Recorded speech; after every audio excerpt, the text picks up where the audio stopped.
Hi,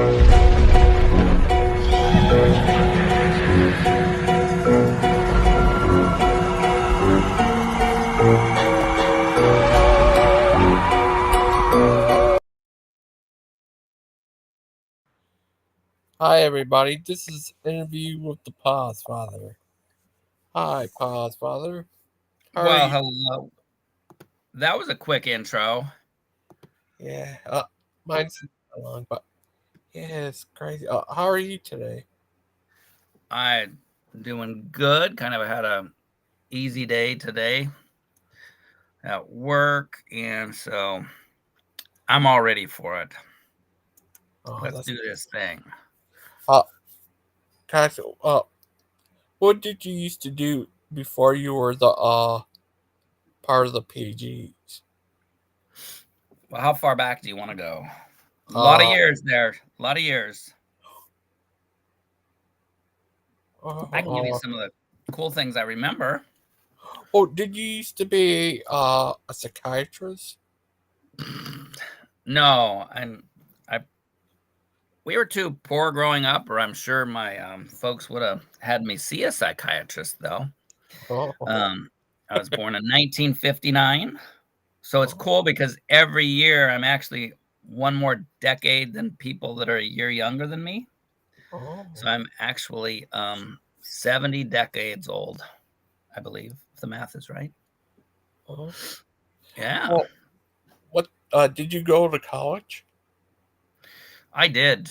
I graduated high school in 1977 and went to the Santa Rosa Junior College, which has one of the best programs in ornamental horticulture, which is the study of plants um, and landscapes, fun stuff like that.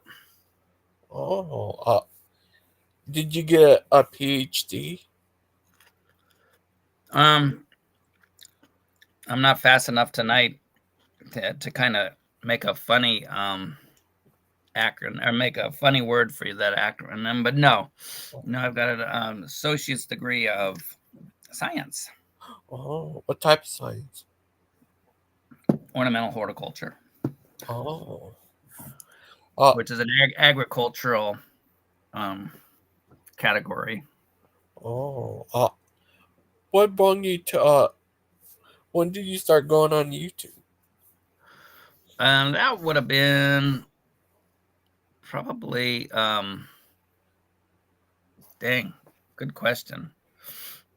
But I would think around after 2010, I got into the computer because that's when I went and got married to my wife. So we did some online stuff. So I bought myself a computer. I think that was my first. It might have been a little before that because my dad, even though he was late 80s and then his 90s, he was into his computer.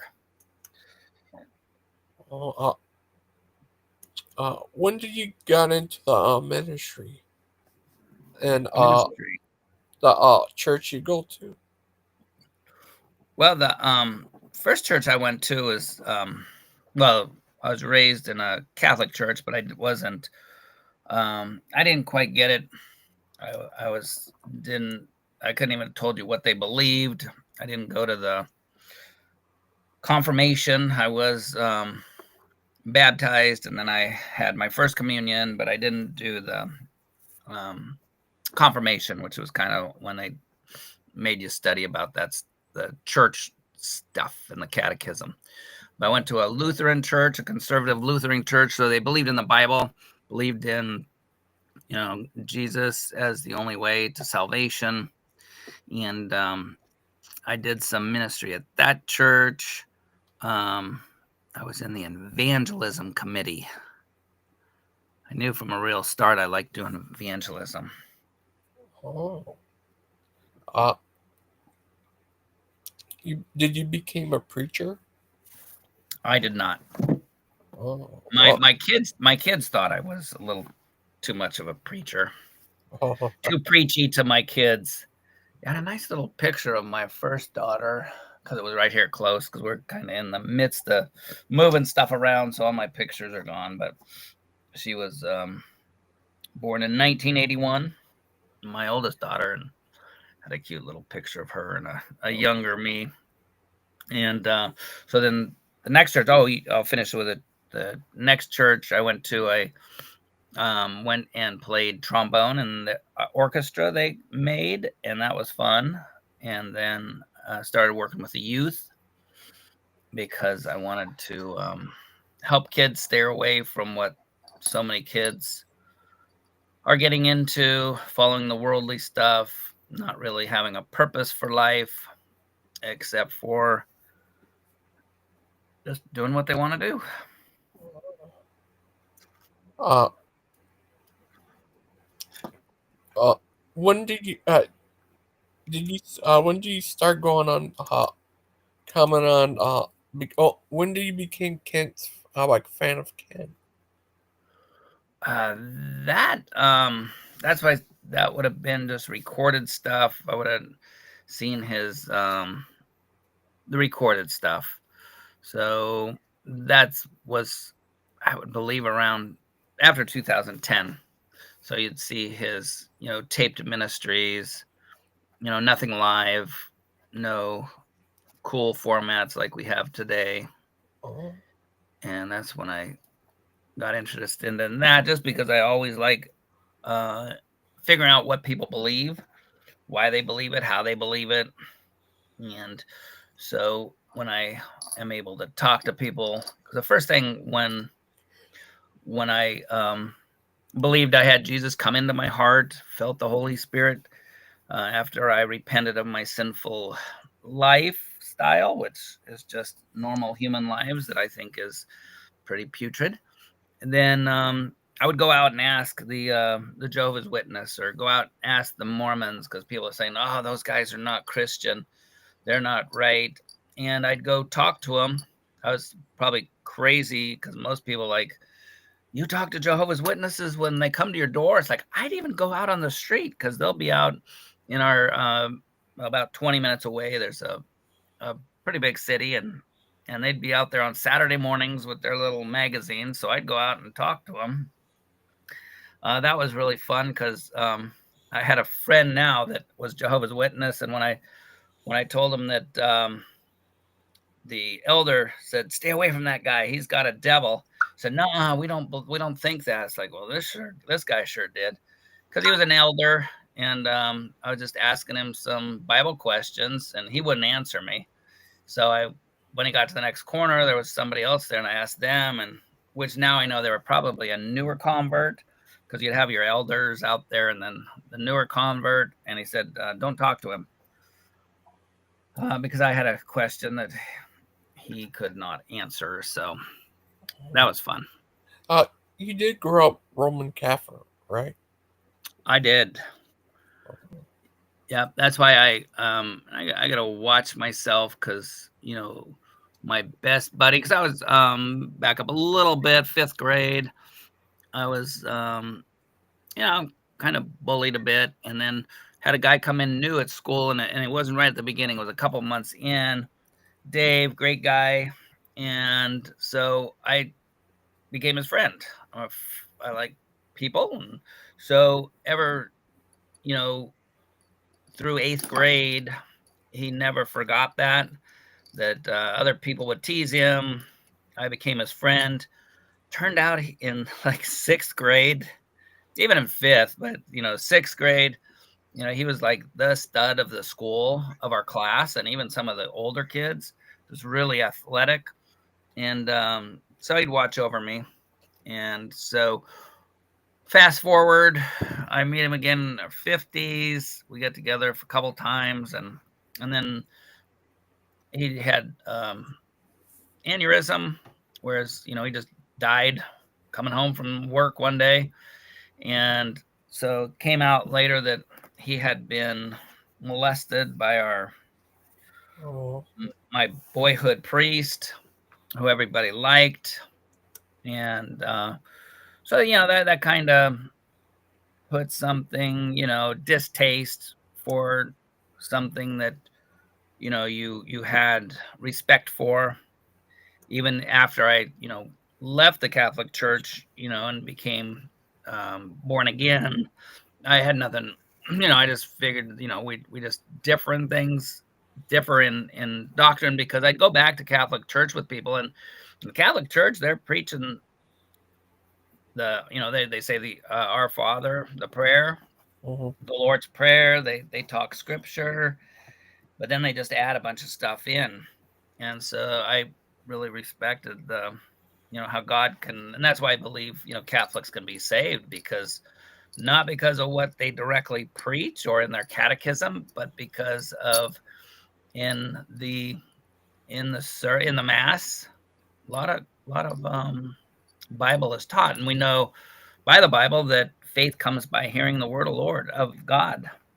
Faith comes when you hear God's word, and so that went on. And like I said, when that came out, I have some kind of negative feelings, and people like, oh, that's just one priest, but it's like he was transferred to another place which was in charge of, it was a boys school, and then he finally, after 20 years, 30 years more, um, he got a couple of accusations from the boys school, and he had to leave. But the problem is the church knew what was going on all over the country. Again, I'll just talk about the United States. I don't know about other countries, but the Catholic hierarchy in the United States knew what was going on and would just transfer the bad priests instead of like turning them over to the law where they should have. Oh, that's horrible. Uh, or when the first time you commented on Claude's video? On a Claude video, well, that would have been kind of that would have been like once I was a PG, and we were gonna do pre-PG on this one, but Oh, um I did talk to him. It would have been during around COVID. It was after DAL Alabama was up and running, and I would see Claude or some of his other another of his accounts, and I'd chat with him. But that was, of course, just text back then. And I had a good one for you. Um, Rewind back to the 60s. One of my first, real political events that I remember. And so this might have shaped something there, but it was my mom crying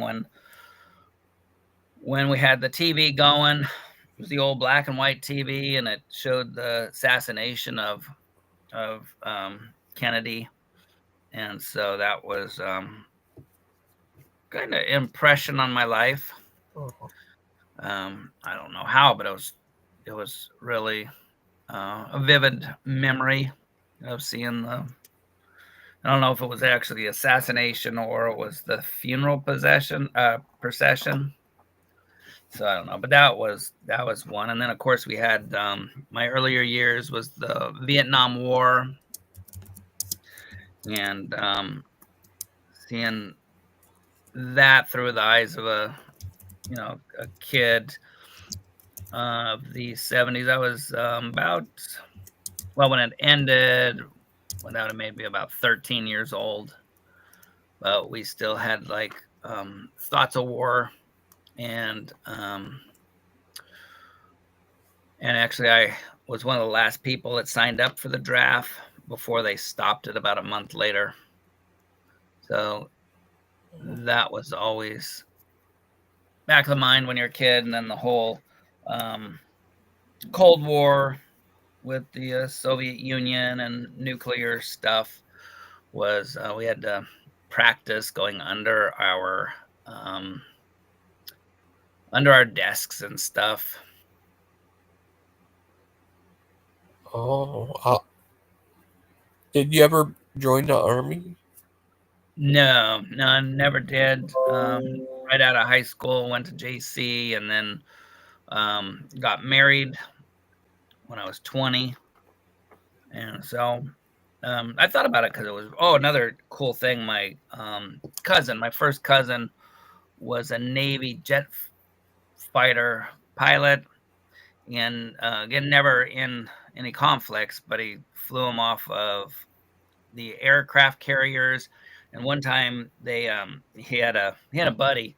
They were back somewhere in the South, Florida or somewhere over that way, and they had to leave, so they flew their jet out to San Francisco, which was cool. And then we got to go meet him, and I got to sit in the F-14 at the time. But that was the coolest thing. I wanted to be a jet pilot. But yeah, got married instead. Oh, how many kids did you have? I have 3 daughters, and then Philip now. Oldest one born in 1981, the youngest daughter in 1990, and yeah, 4 kids. great time. Oh, 1 son and 3 daughters. Yeah, no, it would have been good because God knows, because I probably wouldn't have been the best daddy for a boy, because you know I don't like people look down on or things, and a lot of times boys and in the teenage years, will be disrespectful, and either disrespect women or their mothers or something, and that I wouldn't have been able to take well. Now with my older age, it's like be able to shape him, because my parents, they were just old time parents, so it's like not the wouldn't call it modern psychology of parenting. Oh, uh, uh, um, you said you went to college, and then do you only went to one college or any others? Now, Oh, as soon as the 2-year degree, I went straight to doing work for myself. oh, when did you get into your that business you have? Well, the landscaping came first, was gardening, and then just with my love of design and landscape aspects, I had a great time um, also designing gardens. So the main thing that keeps landscapers busy is weeds, and that rather boring. But I like to think, and so I can just sit there pulling weeds and think about all kinds of stuff. So then it progressed. People liked what I did. I started a little nursery, and that was fun. And then with that, got me into the competitive landscape shows at fairs and doing other kind of event type of landscapes. Oh, uh, you said you won awards for your landscape. I did. I Oh, I did like 5 different fairs, and over started in 91 and stopped about 5 years ago, so a lot of years. And so I was able to get a lot of awards, and that was I actually didn't like the competition, because you get people, judging your work. And the reason I like doing shows is because I got to do what I wanted. So I would be able to get a theme. They would give us, most of the time they'd give us a theme, and you see my page on Did I send that one to you? The rustic events rentals on my Facebook page will show, like one was, you know, redwood theme. There was holiday themes. There was one that was round the world theme, that they gave you a different garden from different places, different countries. It was pretty cool. So they would Sorry. give you the theme and you'd make a garden around it. Oh, it's alright if I show it. Yeah, that's what I actually was hoping you'd do. Yeah. Um, Here it's it like is. there's one that was an Easter, it was a holiday theme. Oh, So the fair did the backdrop and the colorful fence. That was actually out at the Bohemian Grove. I did things there. That was again at the holiday themed one. So you got to put in like 50%. That one back there, back up. That's the when my wife came, the first one, and she was excited to do. So next one was the scarecrow. So we had a rustic theme, and then we had the U-Haul all loaded with stuff to go. It's about 2.5 hour trip to the fair we were doing, and the brake went off. Gemma was in the truck. She jumped out, got herself a little concussion. So I had her do a scarecrow, and she'd never done a scarecrow before in her life. Those right there, yeah. So she made. It's an old uh, heater for the grapes or whatever to keep crops from freezing. So she made a cute oh, little scarecrow, and because she didn't even know what a scarecrow was, coming from the Philippines. And I think that next one was the next picture was this is was a fair, like a home show, or this one could have been the wine festival. So we're in the wine country, so the fair had a harvest festival. So they get the wineries coming in, and they paid me to come and make a little decorations. That was either this one, because we have the pumpkins around. It could have been another harvest type of festival. It used the old clawfoot, and yeah, like you would see out in the redwoods. Just yeah, that was another one. That was a harvest. This was a wedding I did. That was cool. If you can see the top of the building there to the right is just a warehouse, and they wanted a barn theme, and so with fence panels, I created that warehouse on one side, which is behind this fence there, into a barn, and then on the inside the same thing. It was an actual martial arts studio. So yeah, that was a fun one. oh, But that was a wedding we did. oh, This one was another wedding. So I just decorated around there. I think that was for their drinks or something, that silvery thing. This was a fair. So this one was you didn't have to do as much flowers. It was more of a landscape instead of a flower show. So that was oh, we could use a lot of sod, and that was another fair at the same place. If you see sod, that would be down there. And this was another rustic theme. oh, And we'd have like a week to put them in, and they didn't pay too well. That's probably why I did it more for fun. That's why I did probably got so many awards, because most people didn't stick to it. That last one, GG, is what? the Sonoma County Fair. This? That's the harvest fair, where they'd have sell wine in there, and then they'd have wine tasting.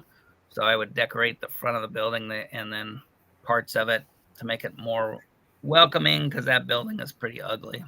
It's a fairgrounds. They're not pretty buildings. Oh. How about this place? That one was again down in Pleasanton, the Alameda Fair.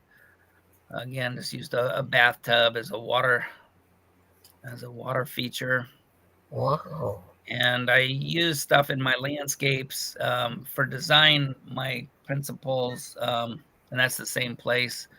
This one was, I think that was one of the best of shows down there.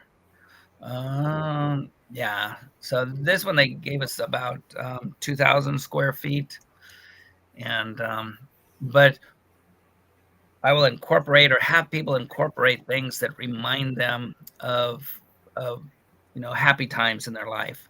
And if you're going to do a display or something, yeah, I think on happy times. This was the first fair that Gemma did with me, I believe, and that was, as you can see, a Florida theme. So we were the key lime pie. So that was a key lime pie stand I made. Got a first place on that. We liked it, Oh, but you're competing against a bunch of different people. So wow. Can I ask some, you say you work for the Supping Grove? the Bohemian Grove, yeah, Oh, that one picture with a couple plants. I also would supply them with some plant material and flowers. oh, uh, is it true what they say? They try to say it's run by the Illuminati or something. You know what? You wouldn't know it just by looking. I have no clue that the Grove, that's their summer encampment, is a 3,000 acre um, property in the redwoods, in the forest. So there's um, more employees from the community than there are the members. So yeah, probably not not a not outwardly anything there. They do have some festival type things. They have some um, shows. They have artwork. So if it is incorporated in there and just like secret, like most of that stuff is, no matter what it is secret things. Um, I would, and none of the people in the community or people that sneak in and think they have done something would know because it's secret. Oh, Hello, Big Bad Mama. I should have said hi to everybody. hi. Oh, oh, when did you said you've been to Ken Hova's place? We went there once. My wife has relatives in Florida, so we went to Atlanta City, then went to drove to Kent Hovens, the DAL, stayed there a night. That was awesome. Um, then we drove back down to Florida. It was the top of Florida where Gemma's aunt lived, and then she had a bunch of people, and we went to Disney World. Oh, Ernie, how did you find out about, uh, is there I ask you, how did you find out about the PGs?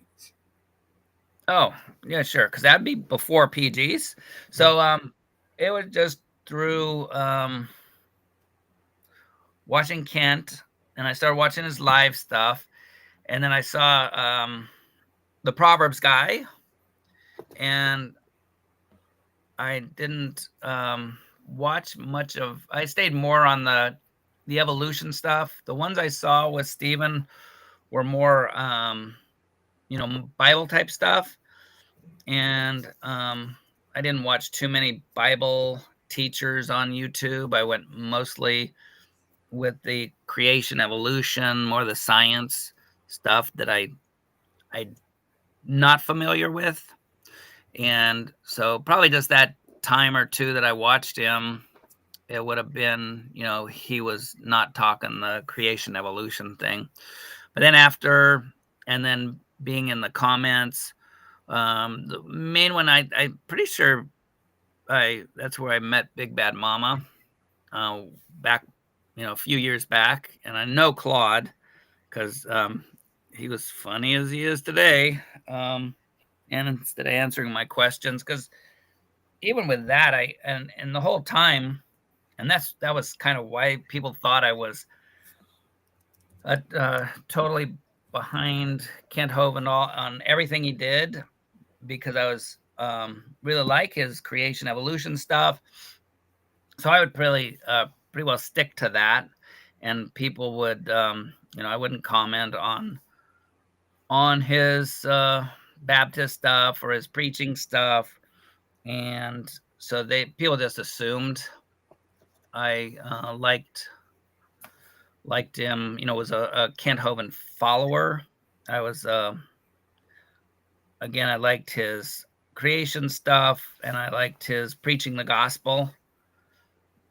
And so yeah, that's where it came in. And then for PG guys though, then would have been, boy, just only about a year ago that I started watching some of the live stuff. And you know how that is. You get hooked with that stuff. Yeah. And I was in watching Father Chuck's channel. So I think it was only really Father Chuck and the Father Chuck or Charles show and the PGs. That time I don't think, no, Stump didn't have he was still a PG. And then I came around about the time that there was a peace accord or something, one of those days. And I just hung around both communities, and that's why I still hang around both communities, because I'm not a follower. I don't like being told stuff. And so probably that's why I never got into alcohol. My family home was the party house, because my mom wanted my brother to be around the house and party. So as a young kid, I saw even some of my friends and how stupid they were. And it's like, no, I need to be in control. Then I saw one girl that I really liked, and she got drunk. She trusted the boys with her, and then the next Monday, so that would have been a Friday, Saturday, I don't know what night, but the next week she became, the laughing stock girl of the campus, and made to think, and yeah, it kind of ruined her sweetness, because humans are cruel. Oh. Anyway, flipping up forward, that's why when I'm more born again, and Proverbs guys were more seemingly kind of more on the legalistic side when I first just, stepping back and then just noticing. And then when I got to know both groups, Stephen, and I could see he was trying, he was still stuck in his, some of his cultic church ways that he says was cultish. I don't even know.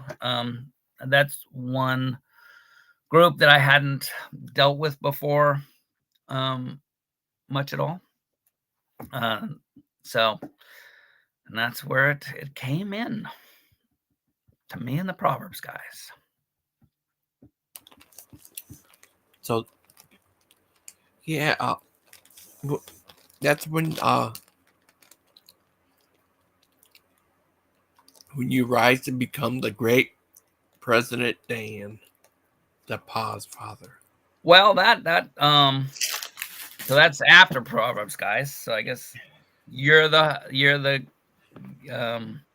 questioner, so I'll let you go where you want. Yeah, so that just came about because, Stephen was noticing that he wasn't getting a good control on his anger. Surprise, surprise. Does anybody surprised with that?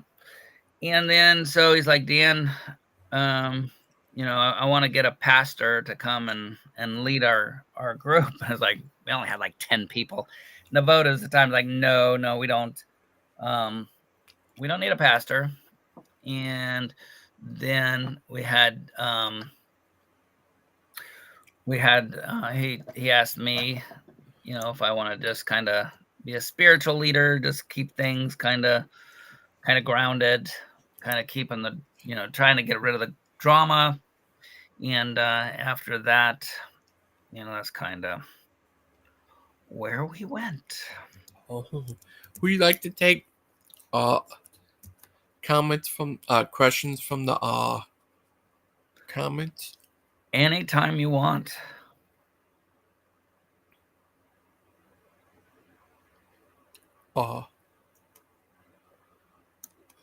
Here's from Dustin.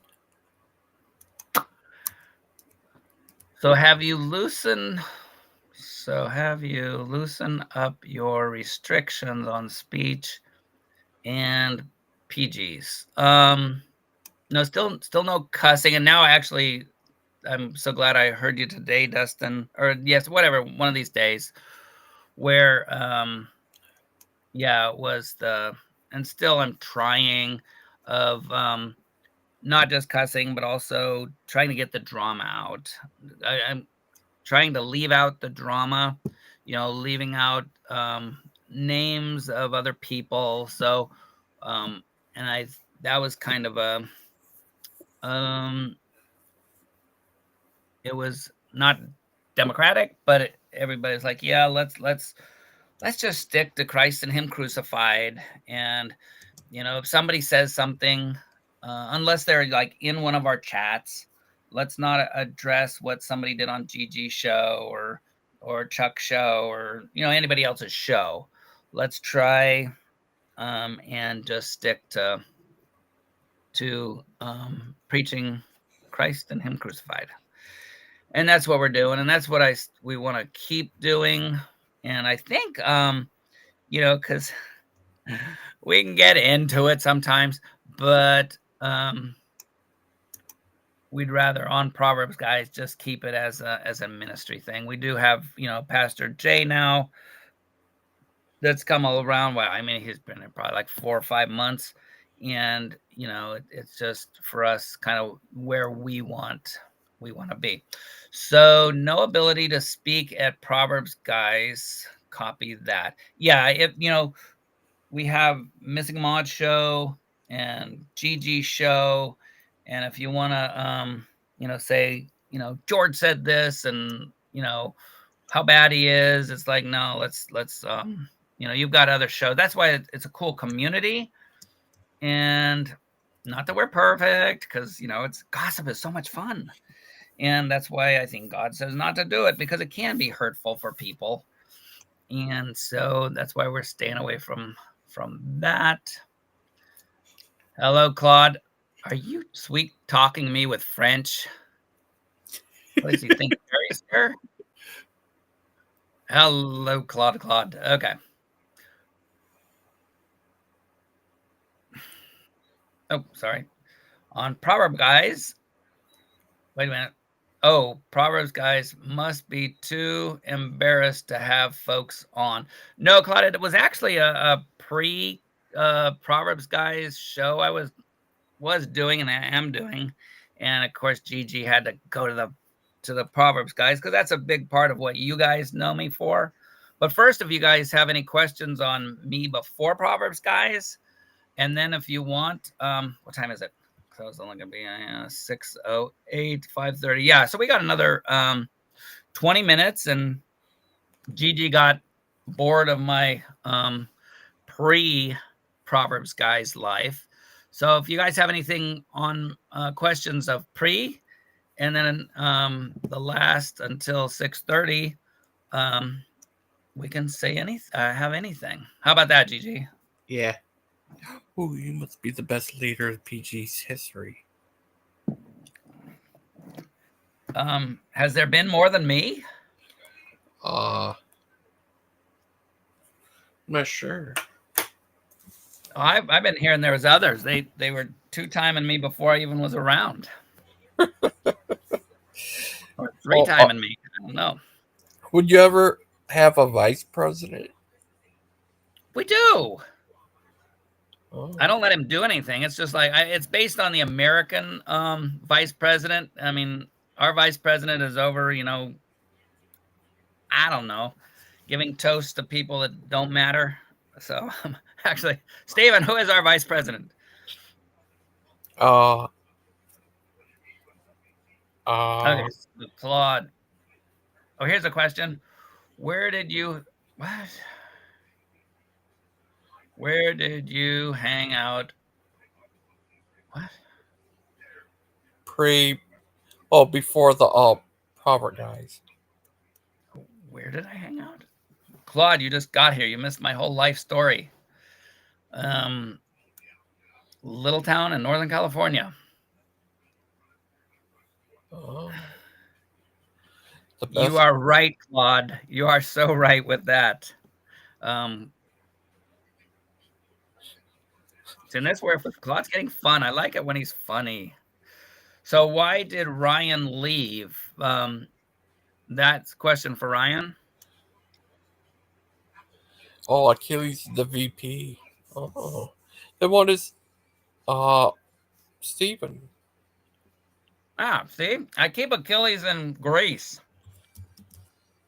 polishing motorcycles. Because that way I don't have to worry about him assassinating me. Uh-oh, can I say that word? Uh, I have no idea. Man, they got me all nerve wracked. Larry, oh, nah, we Why remember. did Larry leave Proverbs Guys? That was before my time. Um, Pastor Larry and his wife. I think it was Pastor, or the wife was Yeah. Pastor. I don't know. That was when I just got in there. I didn't know him very well. What type of grease? What type of grease? That would be good because I'm more into the artsy and design world and maintaining vehicles. I probably should know. I've got a little Bobcat tractor, and so I stick whatever grease in the that it that I get. Uh, yeah. Yeah. When did you first meet Achilles? Um, that would have been the Proverbs Guys. I don't know which show. I don't believe I knew him before. That would have been That would have been on the Proverbs Guys, but like I said, I think it was after New Year, last year that I probably through DAL and Chatter there. And I'm pretty sure that's why I started listening. Yeah, so I started listening to the community before with a lot of the allegations. But all I know is that I started talking in January, but I'd had knew a lot of the community. Is it weird? Uh, it's almost next year. Yeah, Philip's stoked. It's almost his birthday. He's got Christmas, then birthday. We almost had a Christmas boy. Oh, wow, that's crazy. Yeah, kids grow up so fast these days. Yeah, Don't they? yeah, it's crazy. How old your oldest niece or nephew? Uh,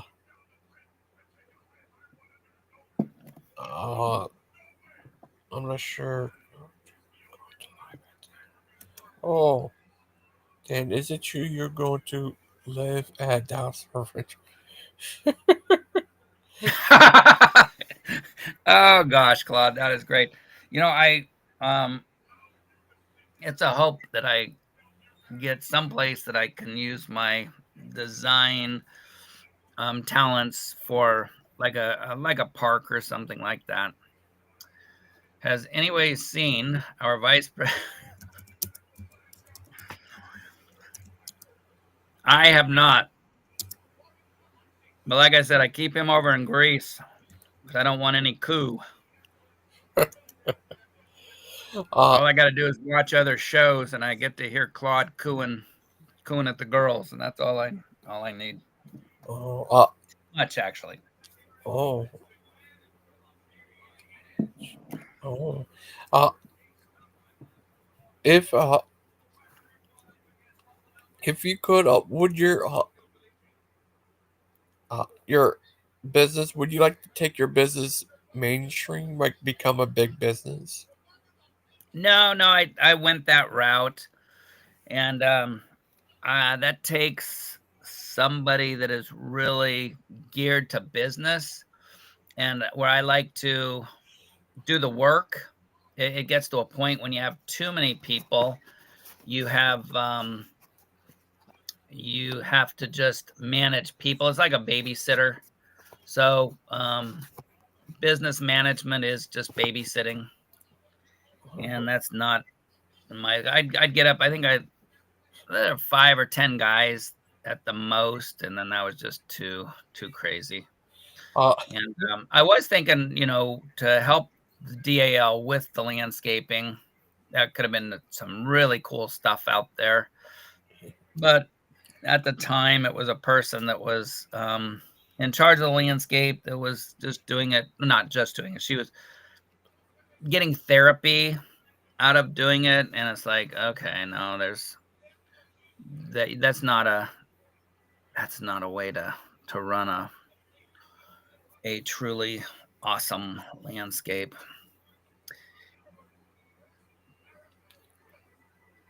Oh, um, yeah. You want to put Claude's up? That's fun. Dan and BBM Landscaping Geologist Company. Um, I like to use focal points. My mind, as you can probably imagine, is like fireworks going off. So I need in my landscaping, which I touched in a little bit, when you're doing a design, to have something that reminds you of a happy place. That's why you'll see water features, because you can hear the water like a creek. You can have, statues. You can have all kinds of stuff. And so, yeah, that'd be cool to have some big old rock formation as part of the landscape. That'd be cool. And BBM would have to dig it out and smuggle it, since it's probably against the law. No, oh, there's a lot of stuff you can buy. There's a lot of cool rock formations, and then he could name them. That'd be oh, cool. I want to do like a botanical garden, even a DAL, because Doc had said how yeah, you could have the diversity in, say, the apple trees. How many varieties of apple trees? How many varieties of other fruit trees, of flowers, of roses, and show that the mutations. And with that, um, that would have been fun, to have the plants, but also name them. I mean, of course, the Gigi, the Sequoia sempervirens, and then the Metasequoia glyptonides. And I butchered that one because they have a new name, right, Gigi? yeah. Yeah, Uh, yeah. And then of course, probably one of your favorites is the Myrtus communis compacta variegata, right? I, Unless you don't like smelly stuff, because that's one of the nice, that myrtle smell. Um, but yeah, that is fun. But we could also do it on the rock formations, what they are. And then Claude, I love your humor. Dan Naden Company. We talk about landscaping. Um, no, I think that would, actually, I'll pull it into a serious note. I had a customer when I had a nursery, plant nursery, and so he was going to school to be a psychiatrist. So, I was talking about psychiatry, and, because again, just getting information. And he said how his teacher, and it was, really affected him. He goes, the class asked the teacher, what do you do when you need psychological help? He said, I go out into my garden And if everybody went out and just spent time in their garden, we would be out of business. So now I don't know if that was true, but I think that's a heck of a thing we could try. Is this I true? think at DAL there's a lot of high. Come on, Claude. That's too big of a word. High Maximus dog. Can you read that one, Gigi? High Maximus. Talk about DOPUS. Doofus. Doofus. I think Dopus or Is that Bombweed. I don't know. That's not a Latin name there, Claude. So Dustin, Dan, the highly functioning landscaper. oh, Dan, the highly functioning landscaper. Yeah, I like that font better. You know, when I make my signs, thanks, Dustin. When I made my signs, I'd always do it in that because you can read it better. You know, when you do the cursive or the other styles, when you're just driving down the road, it's hard to see. oh, I work too much. Oh, oh.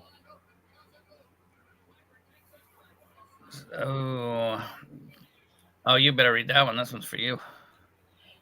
Dan being a landscape worker with plans up to and man nurses. Do you understand? Except, well, I think he's talking about. She's talking about you. Oh, well, yeah, but she oh, maybe yeah, totally. And I don't know anybody that doesn't believe in change. What you have to do, though, Deviant, is look at the different plants, and plants can mutate and are less. How would you put that? They're more compatible within different groups of plants. Where animals, we know the mutations. They're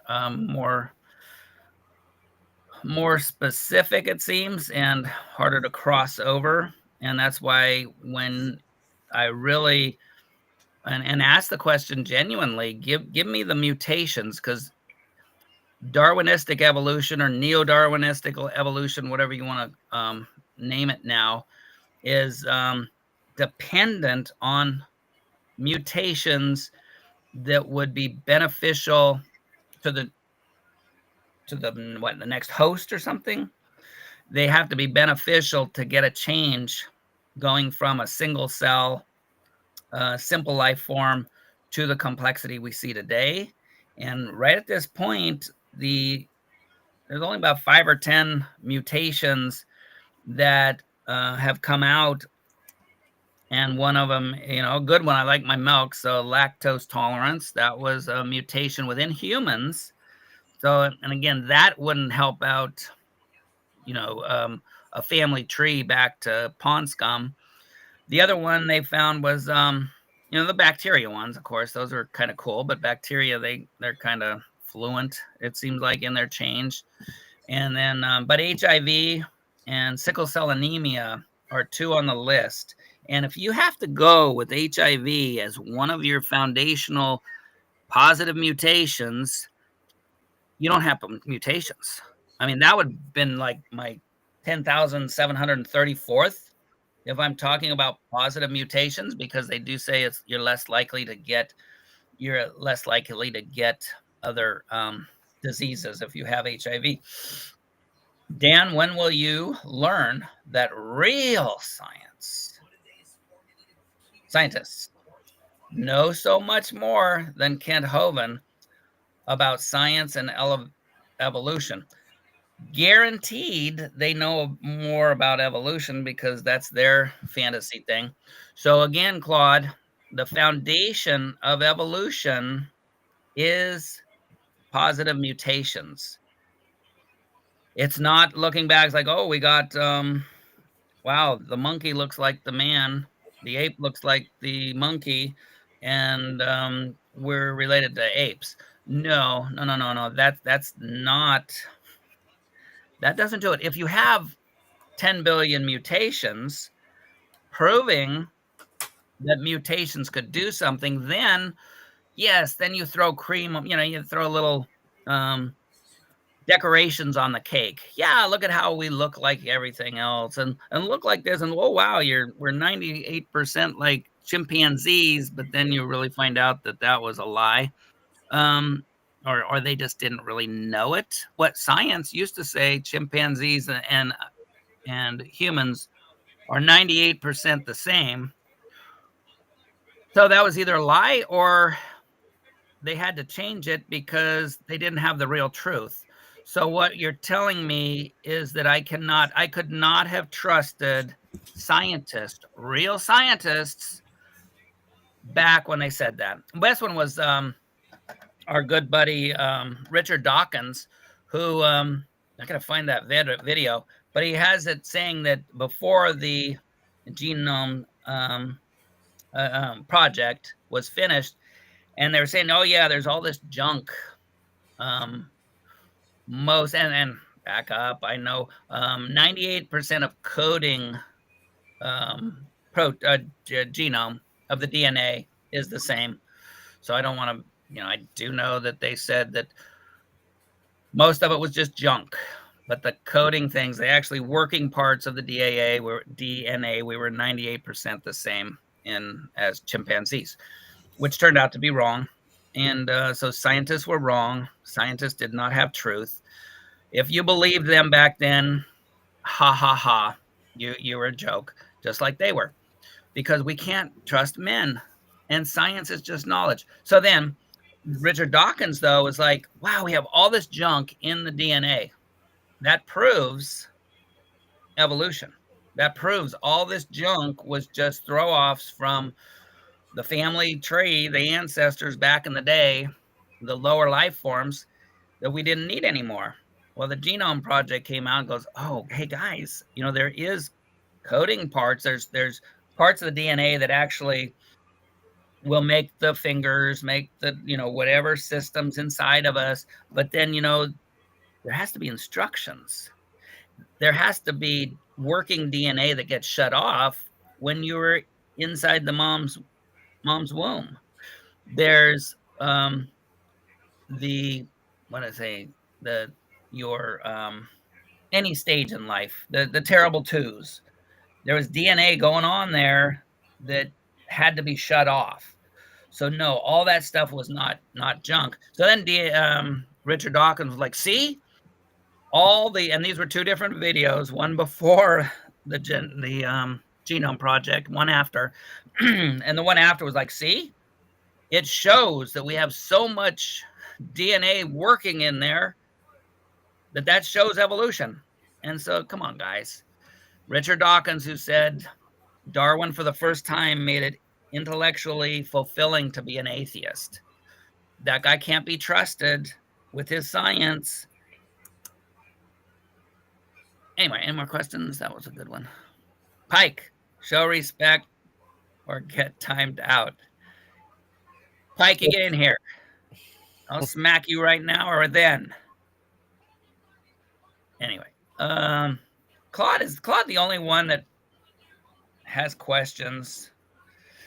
Well, I guess you're happy following a guy whose sole achievement in science is to shoot a rubber band and throw a paper airplane. Now, I'm very happy with that. Claude, were you happy that they lied to you about the genetics of us, proving evolution by our genetics compared to chimpanzees, that our coding area of the genome was 98% the same?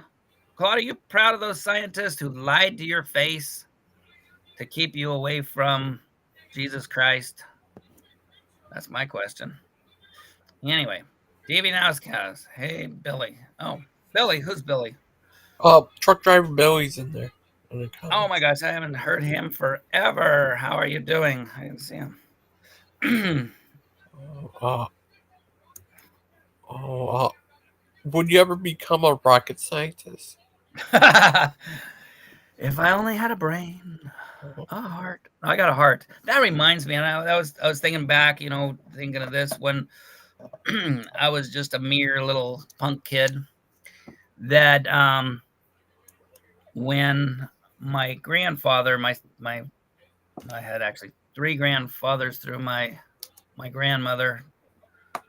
My biological grandfather died. Then she married a guy, and he was sick in a um, they had him in a convalescent home, and I went in. I was too young to go into the room, but out in the hall were the people in the wheelchairs, and the ones they had I think, and I don't even remember what it's called, where they lose control of their limbs, and so their arms, would go up in the air. They'd have to tie them down. They'd have no control over their physical nerves. And I remember just as a kid, and my mom and I was probably I could have been 10, but I would just sit out with them and talk to them, and that was some of my first probably just a little thought process of wow, I can make somebody happy even though even my little mind is like, what's going on here? What's wrong with these folks? Now we know it's genetic genetic stuff and some other things, old age, and how I could get people to smile just talking to them. And that's why everybody here loves talking to me because I make everybody smile. Okay, so get back to it. Deviant. No one in academia is lying to keep away from Jesus Christ. If anyone's lying, whoever told you that was the case. No, that's just me, Deviant, because okay, so we're probably about the same age, and so when I was high school science, they were telling us about the Miller Urey and all this stuff that showed that we were that there was no need for a God. And so, sorry, Deviant. I mean, you might have, and you might have been in other classes that weren't science and biology, but that sticks with me. It's like, dudes, you lied to me because there was no evidence that that was the case. Miller Urey was an actual failure for showing that mere chemicals could get together and ever form life because Miller Urey, they did produce some amino acids, but they had to separate them from the mix because it would have just the mix that created the amino acids, the building blocks of life, would have been destroyed in the mix. So Miller Urey was an experiment to show you needed a creator and not just like, oh, you need a creator. No, you needed somebody to separate those amino acids or they would have been destroyed as useful material by the mix. So you've got to isolate, and that's just one group of material needed for life. Uh, Miss Out. She's about. Well, what is? What do you think this is? They control their limbs. It's called dancing in the spirit and is common. And I'm not sure what he meant about that. What do No, you no, think? he's making light of I think it's muscular dystrophy, one of the real horrible conditions. And I'll let you pass this time, Claude. But that's um, obviously you've never been around people for long time spans, being a friend with somebody who cannot control. Um, yeah. So anyway, Deviant Nobel Prize winner. That guy or girl mapped that thing genome, and the Neanderthal. Oh, I gotta get my strong. Oh, you what? Oh, Who mapped? Oh, what about the mapping? Um, and showed we share up to 6% of our genome with them due to interbreeding. Correct. So then, that by definition is human. Um, because part of, unless you came up with a different definition of a species, to have breeding is part of the same species. Correct me if I'm wrong, which I know you guys will be, but that's my understanding. So, what the Nobel Prize winner found out that Neanderthals were not uh, a cousin; they were actually human.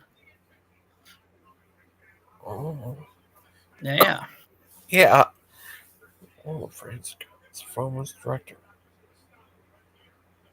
Oh, oh, oh. Yeah. Yeah, and so again, and I think Claude said that before. Oh yeah, the um Collins, and then we know actually the guy who got smacked in a debate, a Miller, Kenneth Miller, I believe. Don't quote me for sure if he's the one that wrote the textbooks. He was in the trial about about ah, it was a famous trial that proved that the monkey trial. I think it was the later one. It's when the one that Dr. Behe was in, and Kenneth Miller was also, I believe, part of that one.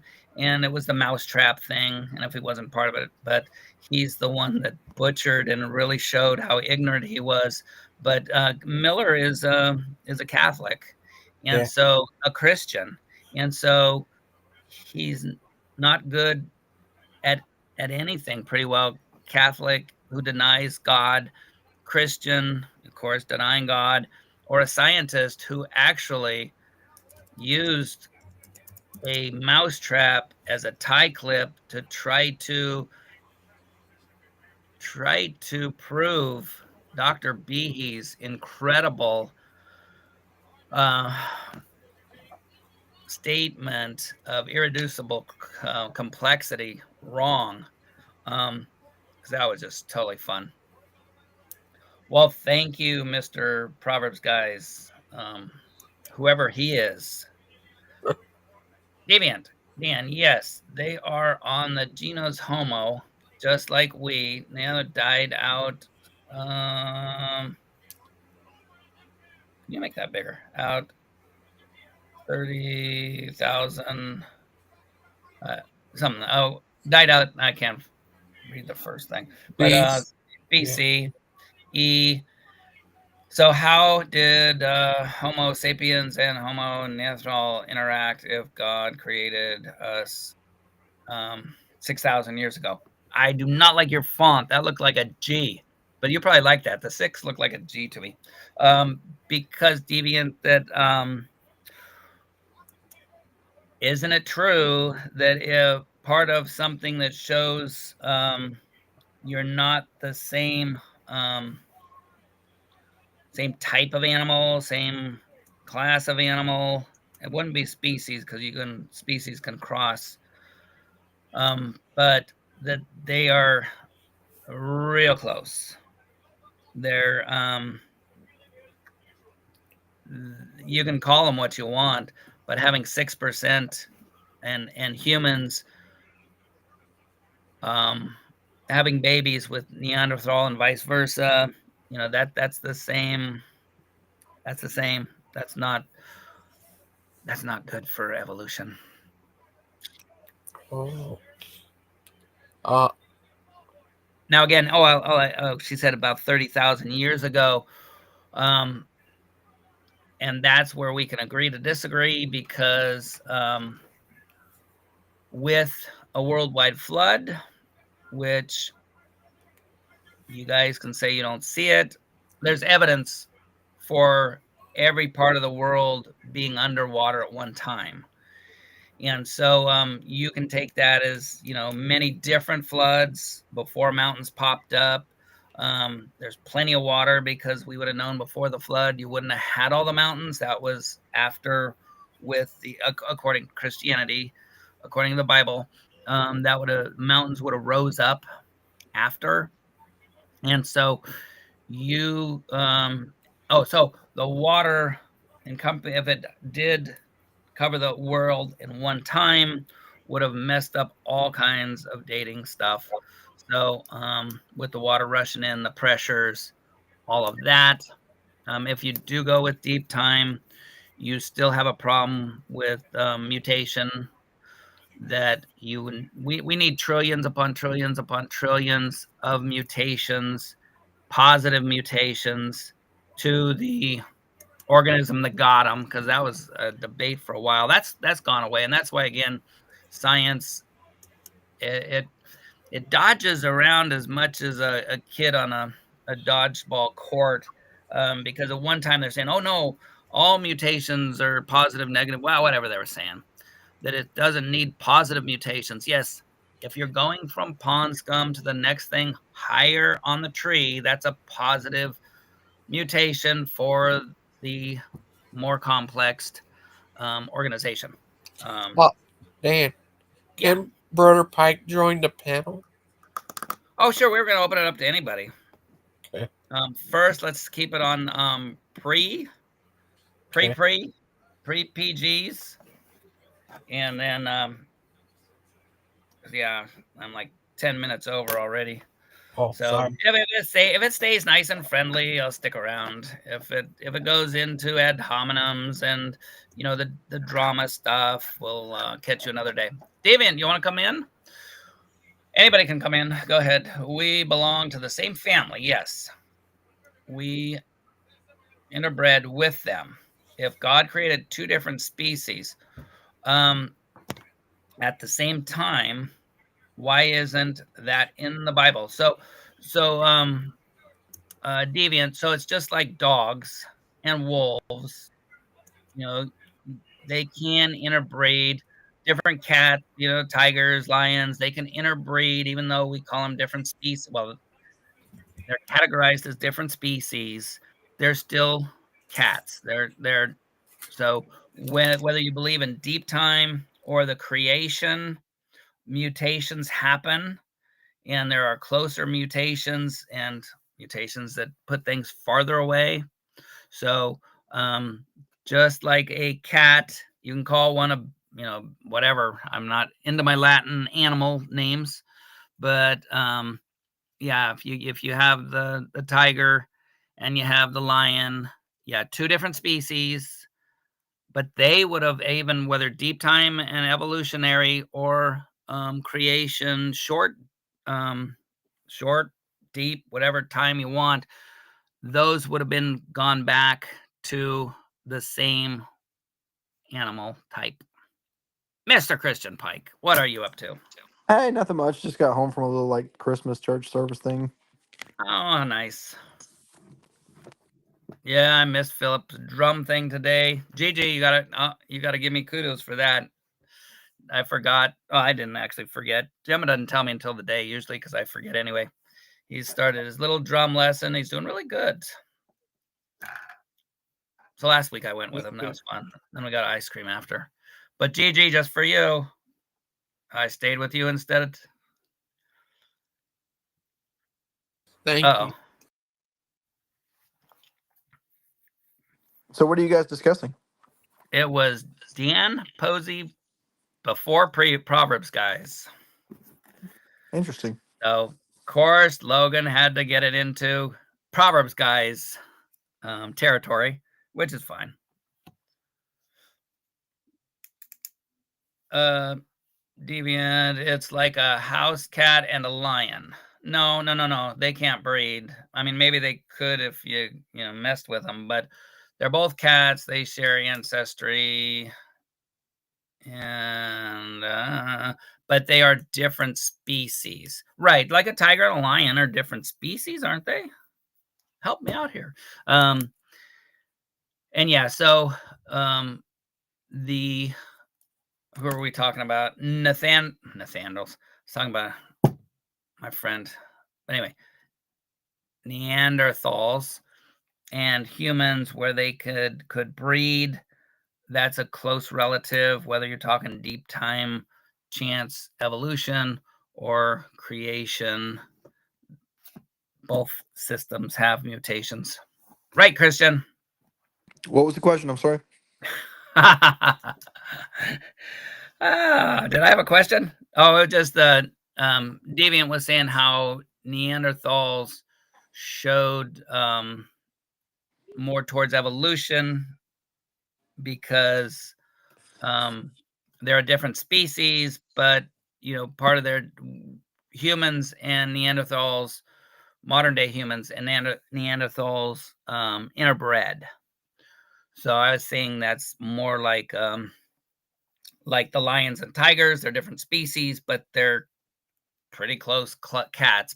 But Well, because Homo of sapien and Homo neanderthalis are the same genus, and I think lions and tigers are both like genus Felid or something like that. So it's a similar relation. I mean, you can breed lions and tigers, but most of the time it comes out infertile. right, but I was telling her that was not a evidence that Neanderthal was a precursor to all humans. Well, that's not really the belief. Most secular, like biological historians and stuff like that, believe that Homo sapien sapien and Homo neanderthalis were kind of like first cousins. Okay, yeah, that was new on my family tree then. So science changes, biology changes.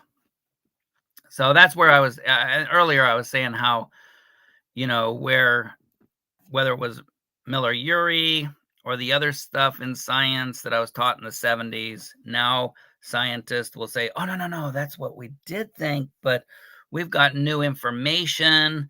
So yeah, don't call it an outlier. They lied out of ignorance, and a lot of people in my years rejected God because of Miller-Urey type of things, because that would allow creation without the creator.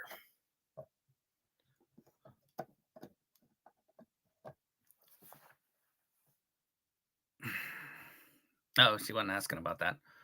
It wasn't about evolution. It was about the 6,000. Oh, okay. Yeah. But that's what I was saying, Deviant. If there was a worldwide flood, that would mess up the time and the dating methods. But anyway, I So won't what ask you. exactly are you guys? I mean, what exactly are you guys disagreeing about? I don't really understand. Um. Oh, I think well, Mrs. Deviant, come on in.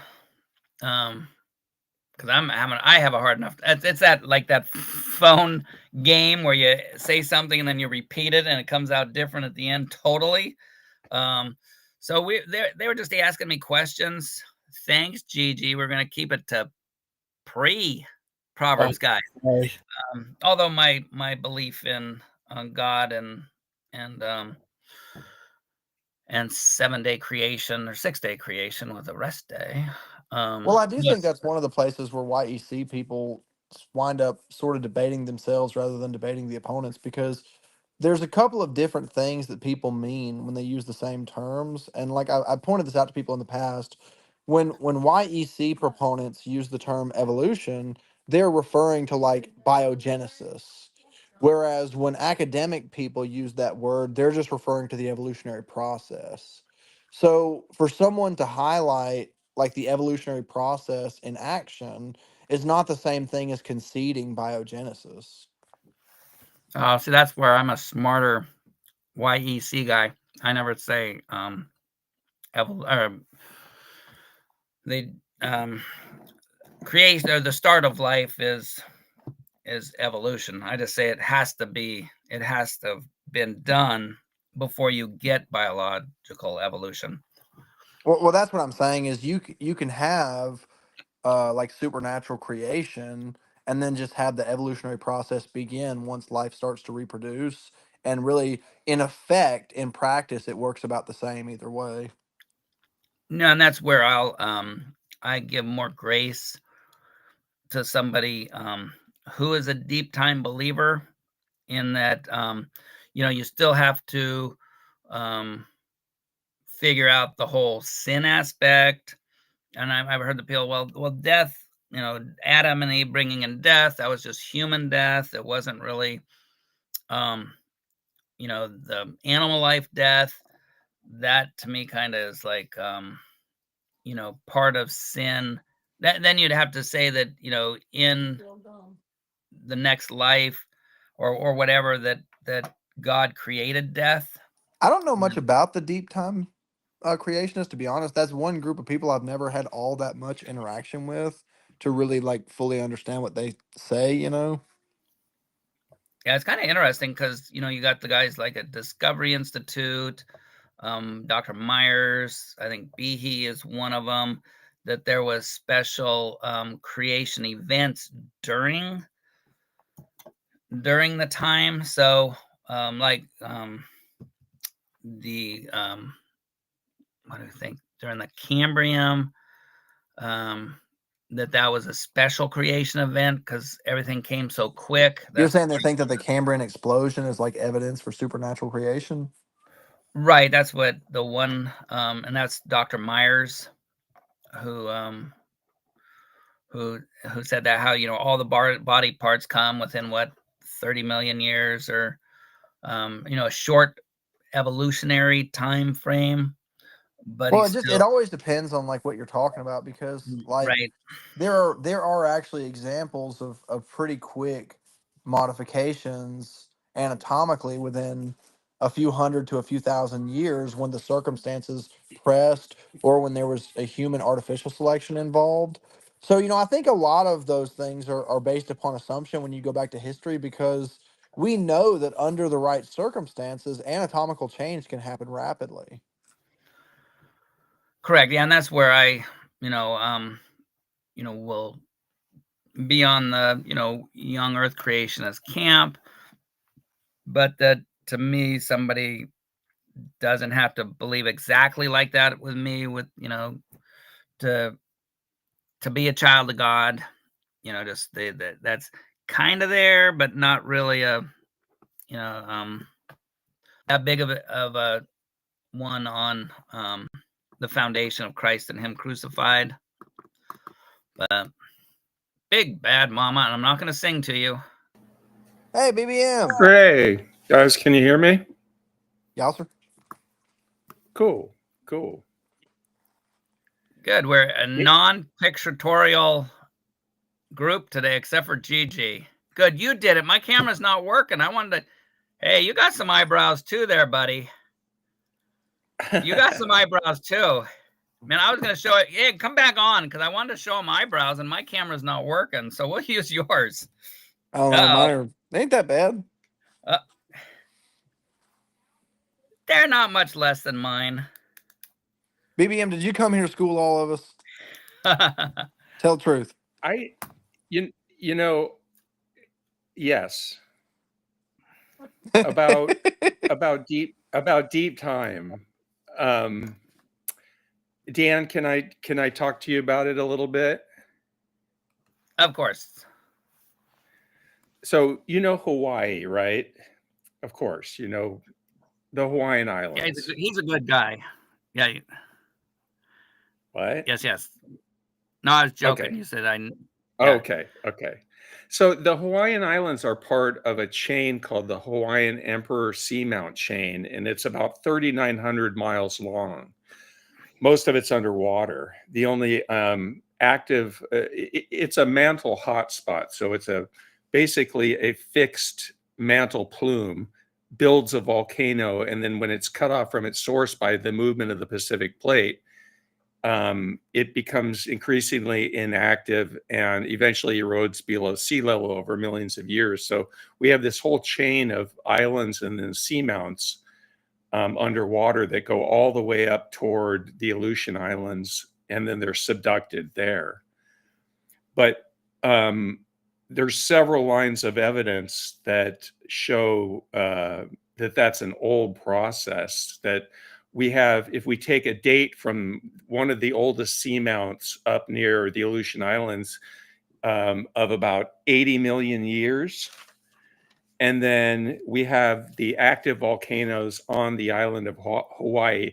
Do you know what I'm talking about, where the mantle plume is fixed in one place and then the plate is moving over the top of it?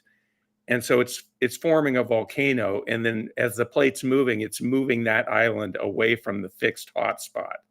Does that make sense, Dan? Correct. Yeah, I've heard that. I mean, I wouldn't. Okay. I mean, if you don't understand it, there's a short little video that I could show that's about 5 minutes long that illustrates it. But right now? Huh? You got it right now? I can send the link to Gigi in just a matter of seconds. Link me up, my boy. I'm a Okay, 70s it's really kid, man. it's really interesting, and it's only about 5 minutes long. But let me Sorry find if I it have to real go quick. in and out. It's just after every 10 seconds, I have to time loop it out for another 10 seconds. Oh, This is a hobby of mine. Is he being bad out there? No, it's just me. Gigi, Oh. you're there, right? Nice. Yeah. Good to see you. I'm I'm sending you this video. Do you think you're able to play it if I sent you a YouTube video? We're talking GG here. Come on now. He's the host with the ghost with the most. Oh yeah. Right. He's that gangster prankster. This is a really interesting video and a very strong. Here we go. Including the reliability of radio. The Hawaiian Islands offer a fascinating natural laboratory to test young Earth and old Earth models, including the reliability of dating. Both models have clear expectations that can be compared with what we actually find in nature. The Hawaiian Islands and Emperor Seas formed as a result of the Earth's crust moving over a semi-stationary hotspot deep in the Earth's mantle. The hotspot heats and expands the crust, eventually melting conduits to the surface and building a volcano on the seafloor. As the crust moves, the source of lava is cut off from the older volcano, and a new one begins to form. Away from the hotspot, the crust shrinks, making the island sink, a process called subsidence. The islands also begin to erode, and reefs grow up around the edge, building up layers to stay where sunlight still reaches. According to the old Earth model, this process has been going on for a very long time, maybe sometimes slower or faster, but spread over many millions of years. According to the flood geology or young Earth model, these islands and seamounts all formed in just a few years, maybe in as little as a single year after the start of Noah's flood. These different models lead to very different expectations in terms of the degree of erosion from one island to the next, the degree of subsidence, reef thickness, and fossils, and what should be expected when rocks from each island are radiometrically dated. We'll start with the flood geology model. Flood geologists argue that when Genesis says the floodgates of the deep opened up, that this is a reference to the crust rupturing at the start of the flood and beginning to move tens of miles per hour. In this view, the hotspot began sometime after the beginning of the flood and was extremely active, bursting to the surface and forming one volcano after the other in rapid sequence. With most of the islands formed at nearly the same time, the crust should have cooled at about the same rate, so each island should have experienced about the same amount of subsidence. Each island should also have experienced about the same amount of erosion and growth of reefs around the edges. And if we look closely at the fossil reef organisms, we should find the same kinds on all the islands since they were all forming at about the same time in the ocean. Now let's consider the old Earth model.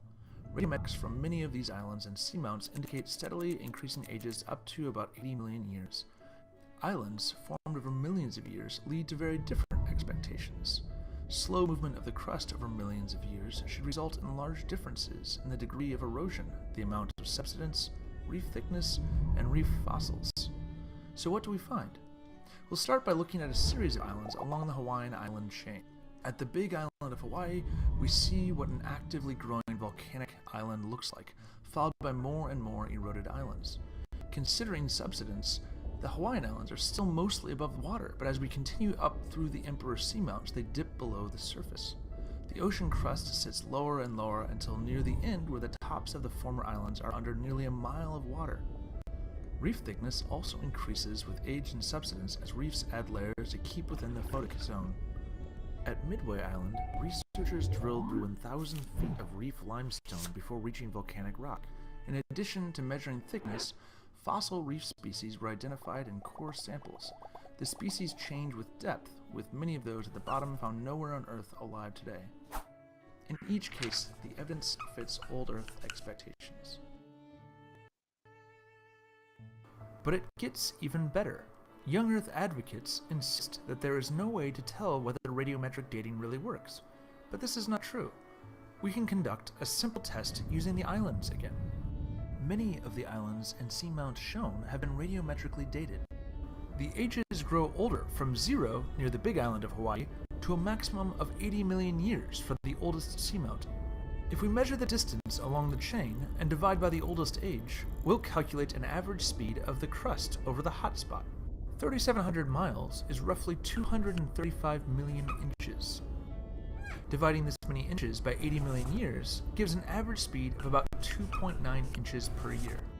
If we want to know how much variation in speed there may have been over time, we can measure the distance between individual islands or seamounts and differences in age to calculate the speed over shorter time intervals. When we do this, we get speeds that range from about 2.6 to 3.6 inches per year, suggesting a pretty steady rate over the last 80 million years. We can actually measure the rate of plate movement today in real time using the same GPS technology that allows us to track the speed of a vehicle on the highway. Stations set up on land bounce signals off satellites which can measure the speed of shifting tectonic plates. Which brings us to the test. If radiometric datings are correct, we should find that the current measured speed of the Pacific Plate at Hawaii is within the range of 2.6 to 3.6 inches per year. On the other hand, if the radiometric datings are way off, the measured speed should be nowhere close to the calculated rates. So what do we find? The measured speed of the Pacific Plate over the Hawaiian hotspot today is averaging 3.1 inches per year. Testing doesn't get much better than this. God has given us some amazing tools to test and verify our understanding of Earth history.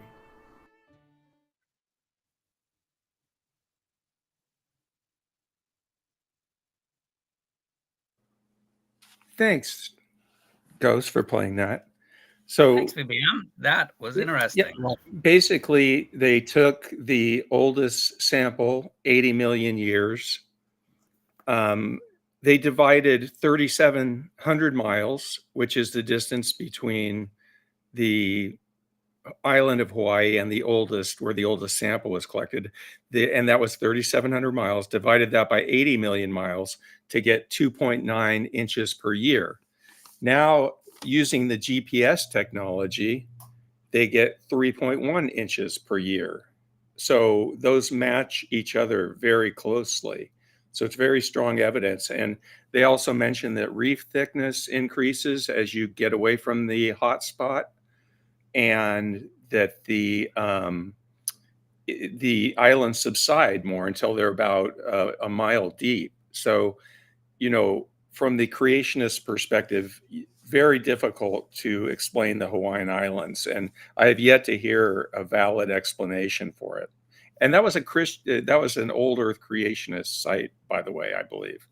No, it sounded like it with Now, saying I don't expect you to know a whole bunch God- about that, Dan, but maybe it's something you could look at in the future and see if you could explain that using a young Earth model. Yeah, and how now that would be called uniformitarianism, where Right. we're studying now, and it shows that, or you're making that it's been the same for 80 million years. Real interesting though. Gigi, can you send me that link? Because that was cool. Lupin said that that it was a buzzkill, showing that he is Well, once again buzzed. that's because it debunks his young Earth creationism. That's the only Well, I reason. think he's just sort of acknowledging that he's buzzed again tonight, as he is every night. You know, like the Bible says. Now, Christian, if Lukeman, somebody, have you thought about not drinking yourself to sleep every night? Does that ever cross your mind? what happened to that soft word you're telling me to do? Come on now. Anyway, so that was very cool, and I think I just got that. Cool. Yeah, take a look at that because Yeah, no, there's a lot of and that's just one of them. That's where I'd like to have more talks with you, Big Bad Mama, because I'd rather talk to people on the other side than to see, and that's what my history's been with, whether it's Jehovah's Witnesses or Christian cult type people or different views. If you're not able to hear what's out there, you're gonna stay in ignorance. So right. very I mean, cool. not only is it out there, it's the scientific consensus. I mean, it's not just one idea out there, but the data, there's overwhelming data. And interesting how if radiometric dating wasn't true, that you're getting increasing dates all the way out like you would expect, all the way from 0 to 80 million years. If radiometric dating didn't work, you would be getting, the dates would be all screwed up throughout all those islands. So they're showing consistently increasing dates as you get away from the mantle hotspot. No, exactly. That sounds cool.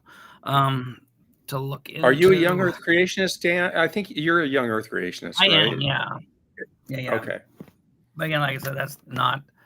It's kind of like oh man, I'll send it to Gigi. There's that. Have you ever listened to that Dr. Tours, who's an old Yes. Earth Christian. Yeah, but, James Tour. James Tours, man, he has that. Look at one of his videos. He will actually talk to non-believers. Well, on he the had phone. a debate with Professor Dave. Yeah, but I'm saying I remember that. Yeah, he'll talk to you, on via Skype or something, to tell you his main beliefs focus is debunking abiogenesis. I think. Oh well, yeah, that's kind of his thing. But his stated thing is that he believes in deep time that abiogenesis could have happened away. His thing is that not by the present abiogenesis. The present understanding of it. Correct. He says that what they're saying won't get anywhere, and that's even his thing he signed that really started the trouble, was that he believes that there needs to be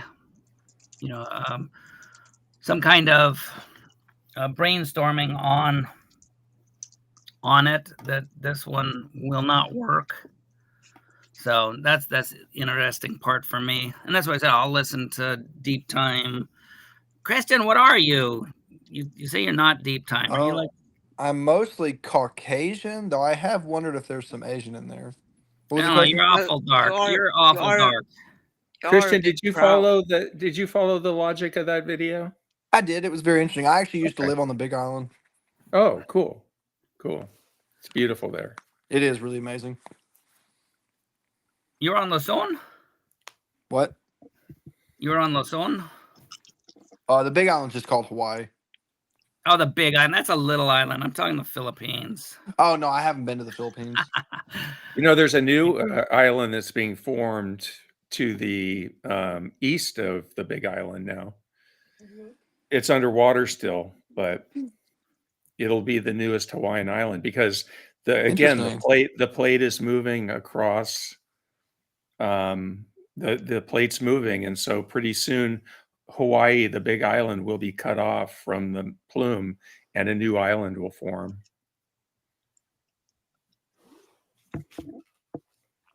What did Claude I'm say? just talking. Oh, Oh. Claude bets that Dan will not change his mind as a result of listening to evidence. Back at you, Claude. There's a lot more evidence than one thing. Oh, Gigi, you're too quick on that button. I'm a slow reader. Speedy, how you doing? It's about a man that was in an iron lung for 70 years, but never gave up, and he accomplished so much. Very cool. Oh, okay. That's the video that Speed's talking about. Yeah. Can you send it to Hi. me? Hi, Logan, hi, Deviant. Deviant. How are you? Hi. I'm good. I'm making tiny bows that we are going to. We were dressing the Christmas tree today, me and Stut. Oh, nice. Yeah. So and now I'm making tiny little bows of red ribbon that we're gonna hang in it. And also we don't have a star for the Christmas tree. We have Lemmy. A what? Lemmy. Lemmy from Motorhead? Oh, Lemmy. Yeah. What kind of Christmas tree topper is Lemmy from Classic. Motorhead? You're gonna have It's- to show a picture. I That's not. will. Well, I have to take the picture tomorrow because Soot is sleeping in that room. The Ace of Spades kind of Christmas. Uh-huh. Big Bad Mom, I don't think I have that video. Okay, I'll find it. Yeah, I mean, Speed- Speed told me about it, so I think I can find it from that. He said it was put in the comments right before I ended the show. Oh, from your other show today? I'm not sure today or the day before. I'm not sure. Okay. Thanks. Oh, you're welcome. Sorry about that. That's okay. What's the sound in? It sounds like you're outside, Somebody's Gigi. like underwater or something. I am not underwater. It's I my think that's fan. Gigi's fan. You're a Pike. Well, it is So true of that course fish are you're underwater. underwater. No, that's a good point. Gigi, you should just open your window. Isn't it like freezing where you are? Yeah. Just open your window. I'll get cold just thinking What about happened it. to Lupin? Lupin, where did you go? I need to time you out again. You didn't even time it out. Well, I always time him out for 10 seconds because that gives him like hope and stuff, and then I can take it back away. You're such Oh. a devious person, Pike. Gigi, can you put Claude's up about BBM is casting pearls? That was funny.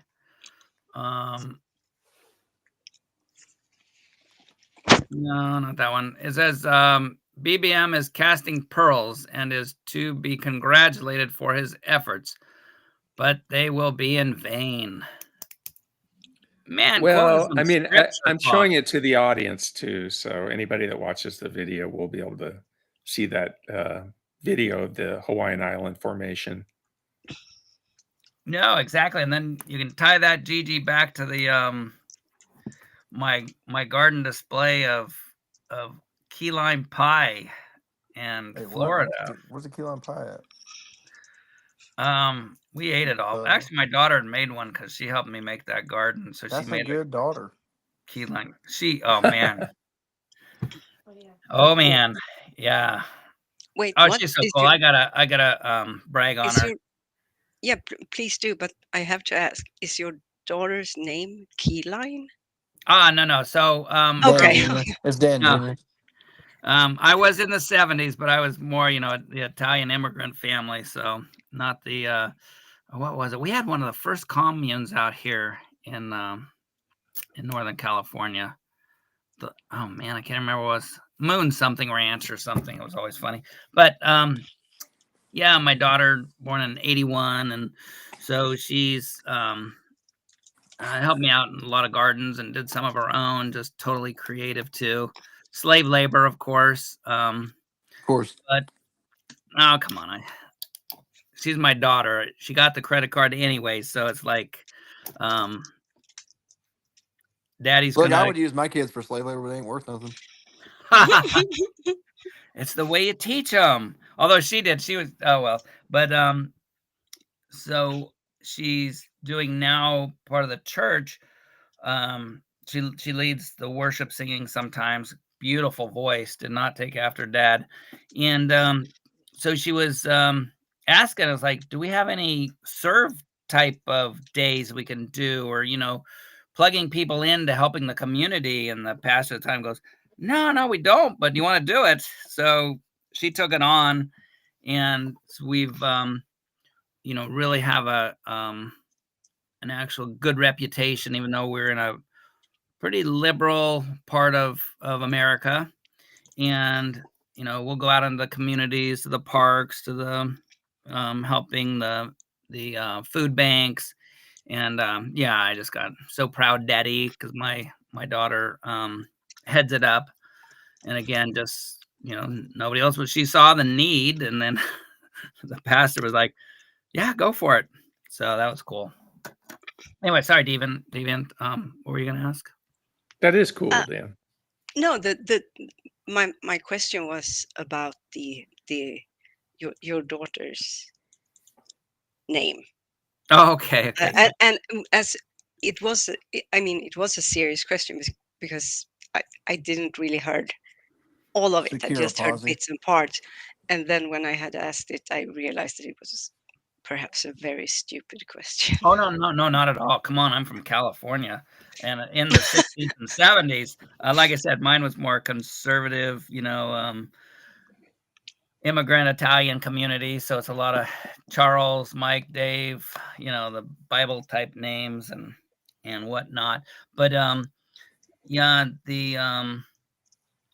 just it's so cool to see somebody, because her mom and I had divorced.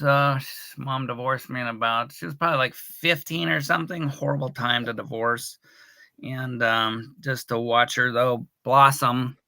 She's very like I said, very creative, but also, unlike her daddy, just very academic, and she runs an office right now for accountants. And just to see it sounds very boring with accounting, but that's because it's boring to me. But it's still cool that she it sounds like she's she has a good life, and obviously a dad who's very proud of her, and that's that might be your biggest accomplishment. Well, thank you, Deviant. It's I've got 3 daughters, and they're all awesome. But no, so also she has her artistic avenues with singing, like I said, leading in a worship, and then with her when she was doing the fairs, and very, very artsy. But so that garden you guys had seen, she's done those herself. So, which is a real big accomplishment when you're putting, 1,000 square foot or more garden in, needing 40% of it to be florist color and going with a theme. So, yeah, it's Claude. Guys, I gotta jump off here, but it's good to see everybody. Hey, see you, man. Thanks for stopping by. Okay, take care. Miss you. Thank you Bye. for doing. Bye. And Had quite enough of that guy. No, that's why I like, just because I'm not in that, whatever they call that, tunnel or whatever, echo chamber. I want to hear what's out there. My faith will not waver because I've got the Holy Spirit. I've got what was predicted. Now the things on not to do with salvation, how God did stuff, how he created the world, that I'm not going to live and die on that one. But so if it turned out, I don't know if he used Christian Pike to create the world. Don't rule it out. It would explain a whole lot. It explained a lot. It explained like what freaking armadillos are. Oh my gosh. I might, and I got to get a camera. I was out. One of my customers, great guy, after the some gophers, because man, they've done havocs with the landscape.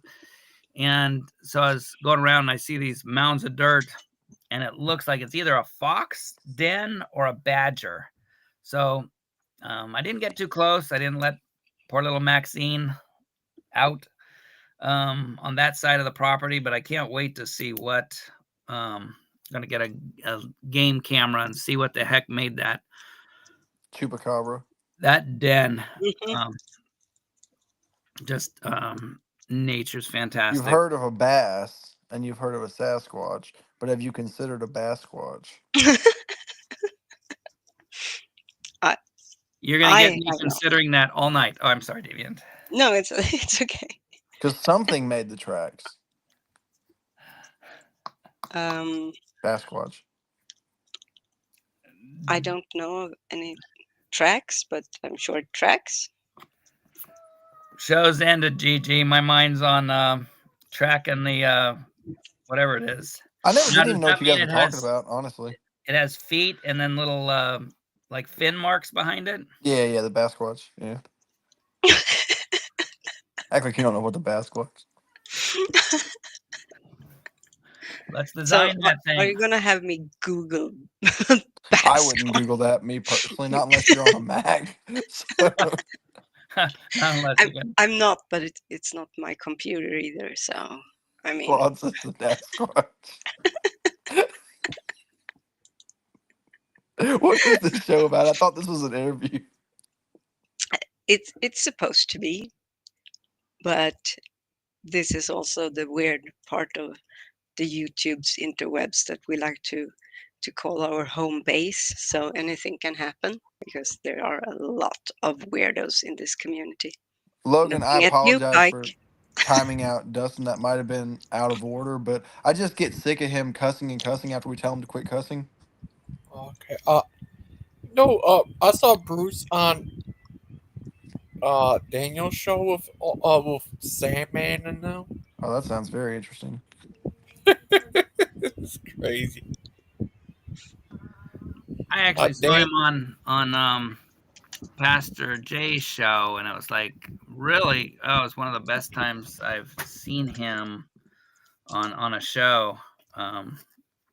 Yeah, it was showed it just anybody wants. It was most of the way to the end, so you wouldn't have to watch the whole thing. But yeah, that was like, wow, who is that guy? Nope, that's him. That's his eyeballs poking up through his camera, but it was great. Oh, so the video that Speedy is talking about? I missed it. No, it was about a Christian guy who spent 70 years in an iron lung and like never lost hope or gave in. You say 70 years in an iron lung? Yep. Oh my God. The video is only 2 minutes and 41 seconds. Can we watch it? That's crazy. Wow. Gangster, did you get it? I have it up, so I can share it if I. Yeah, go ahead. Yeah. Mm-hmm. Is it video evidence of the Basquatch? Yes. Okay. I will say yes to anything as long as it gets you to watch this video. Okay, you got me. Why is it? Oh, now I know.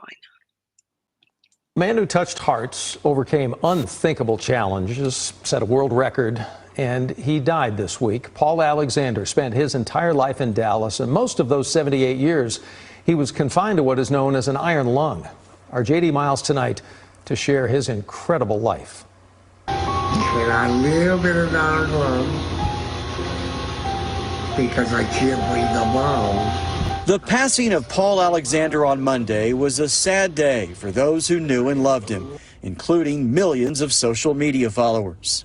My name is Paul Alexander. But the fact that he was able to live as long as he did and accomplish so much is nothing short of remarkable. They told my dad that Paul was going to die. Philip Alexander says polio paralyzed his older brother and forced him to live most of his days inside an iron lung. The devices helped keep polio patients like Paul alive in the 1950s and longer than anyone else ever, according to the Guinness Book of World Records. During that time, And he went to SMU here in Dallas, got his economic degree, and then just out of the blue, I guess he told my parents that he wanted to go to law school and got accepted from UT. And a lawyer who learned to paint and write a book without the use of his arms. he wrote with a plastic stick, in his mouth with a pencil or a pen on the end. He had this plastic stick and A supportive group of family and friends made sure Paul kept breathing when his machine would lose power. But he supported them by boosting their spirits with his positive outlook on life. Life is such an extraordinary thing. While also generating a huge following of fans in his later years on social media. His posts sometimes exposed his unrelenting hardship. I love you, sir. But I will help you all. Slowly. But his inspiring messages left a lasting impact on the outside world. Just hold on. It's gonna get better. It was COVID-19, a disease that Paul knew would likely be fatal if he ever became infected, that eventually claimed his life. But not before he laid claim to a life well lived. the night before he died, he just looked at me and said, you know, this is perfect. In Dallas, J.D. Miles, CBS News, Texas. That is the most terrifying fate I think I've ever heard of. Wow. I know. Like, I don't say this a lot, but I think I'd rather be dead.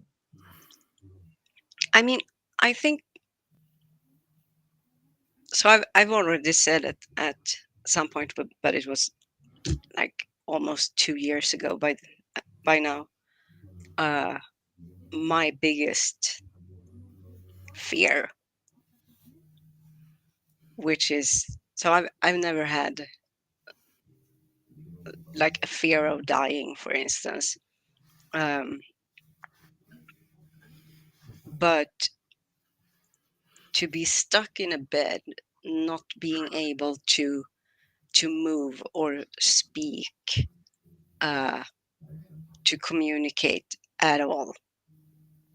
Now I have actually experienced that once, but I think this would be the next worst thing. I can also say that the time I did experience my worst fear, I for the very first time felt fear, like I'm going to die here. I'm in a hospital. I'm going to die here because no one cares, and I got to get out of here. So it ended up well in the end, but being stuck like that, it's sad, it's horrifying, but it's also very inspirational that he didn't lose hope. He was stuck in that iron lung and still became a lawyer. And I mean, I'm trying to and, see, I'm trying to appreciate that side of it. You know what I mean? Because obviously yeah, you have to do something with your time, whatever. But at the same time, there's the realistic side of me that's like, why? Why become a lawyer? but so I think you guys know that I was in a car accident and I was paralyzed. And while I was still paralyzed, which I'm not now, if anyone is wondering, I did more in that year than I think I've ever done. Maybe if you exclude when I first started walking again, because that was just amazing. The realization that I could do anything I wanted again. But during that time, there were so many people who were like, "Oh wow, you were in this horrible experience and you're paralyzed, why aren't you just at home, like lying in bed? Where do you get the strength to go out? And I was like, what are you talking about? What else would I do? If I lived on the fourth floor in a student dormitory. So, and there were no elevator, and my my family wasn't near or anything. So I had to do things by myself. I had to go grocery shopping. I had to get up those stairs with those groceries by myself. Uh, I mean, whatever happened, I just had to find a way to do it. And so you do. When the choice is, I can either just lie here and starve to death waiting to die, which would be just horrible, or do whatever I can that I still can do, then you're going to do what you still can do. That's it. That's my experience. Maybe I'm very stubborn, which I am, but yeah. I mean, I know that's the right way to look at it. I understand that, but it's just one of those things where, like, there's a lot of fates that I can imagine where I would try to make the best of it. Yeah, But that, I mean, that's rough. it is. And I imagine that he was probably very beaten down at times, especially like in the beginning when the realization hits that this is it. Because as long as assisted suicide isn't an option, then what are you going to do? You are alive, so you have to continue being alive. That's a crazy. Like, I can't even imagine being in that situation. That sounds like an episode of The Twilight Zone. Kinda, yeah.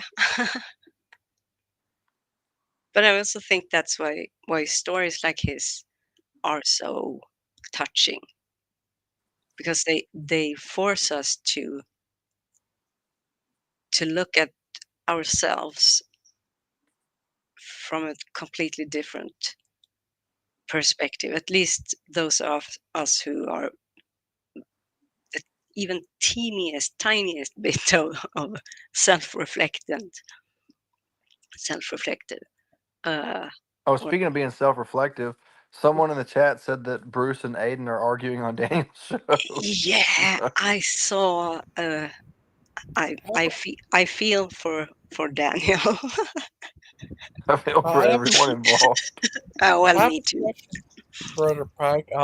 Is it sin for men to have a covering over their head? Wait, what's the question? I'm sorry. Is it sin for a man to cover his head? Like to wear a hat?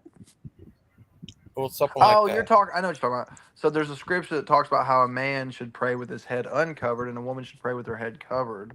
So in the New Testament, Paul goes into some more detail about that, where he says that women should have long hair and men should have short hair because it has to do with the covering. So really, all it's talking about is that God is pleased when men have short hair and He's pleased when women have long hair because there's symbolic representation to it. So having your head uncovered is considered short hair, and having your head covered is considered long hair, because the scripture says that the women are given hair for their covering. Yeah, because without my big old floppy hat, I'd be done with heat stroke. Yeah, that's not what it's talking about. A lot of people Yeah, think that there are some conservative churches where the women wear hats and stuff over their head to cover their head in an effort to fulfill that scripture. And yeah, and I respect what they're trying to do, but it's based on a misunderstanding. The scripture is very plain. When women have long hair, then their head is considered to be covered. yeah. So Speedy says in the comments, Christian, if you watch the whole long video of it where he explains everything, it will make you smile like you wouldn't believe. Very Okay, inspirational I'll man. get to that, Speedy. I definitely will because that sounds like a really amazing story, and the fact that he didn't try to just end his life is already amazing to me. Because Yeah. if anything would push a man to want to quit living, I imagine that would. Hmm. Yeah, and I wonder how old he was, because I know my great aunt had polio and she was in a wheelchair. She had, upper body was grew normally, but her legs didn't. And so all the years I knew her, she was in a wheelchair and assisted. And so, yeah, I wonder how, because there's the Christian Joni Erickson Tata, who at high school got paralyzed, and so she's older than I am, I believe, and has done great things. She said, the depression comes, but I mean, who doesn't have some depression? Deviant, how old were you when you got in the wreck? Um, so it was in it was March 4th, 2004. So I was 25.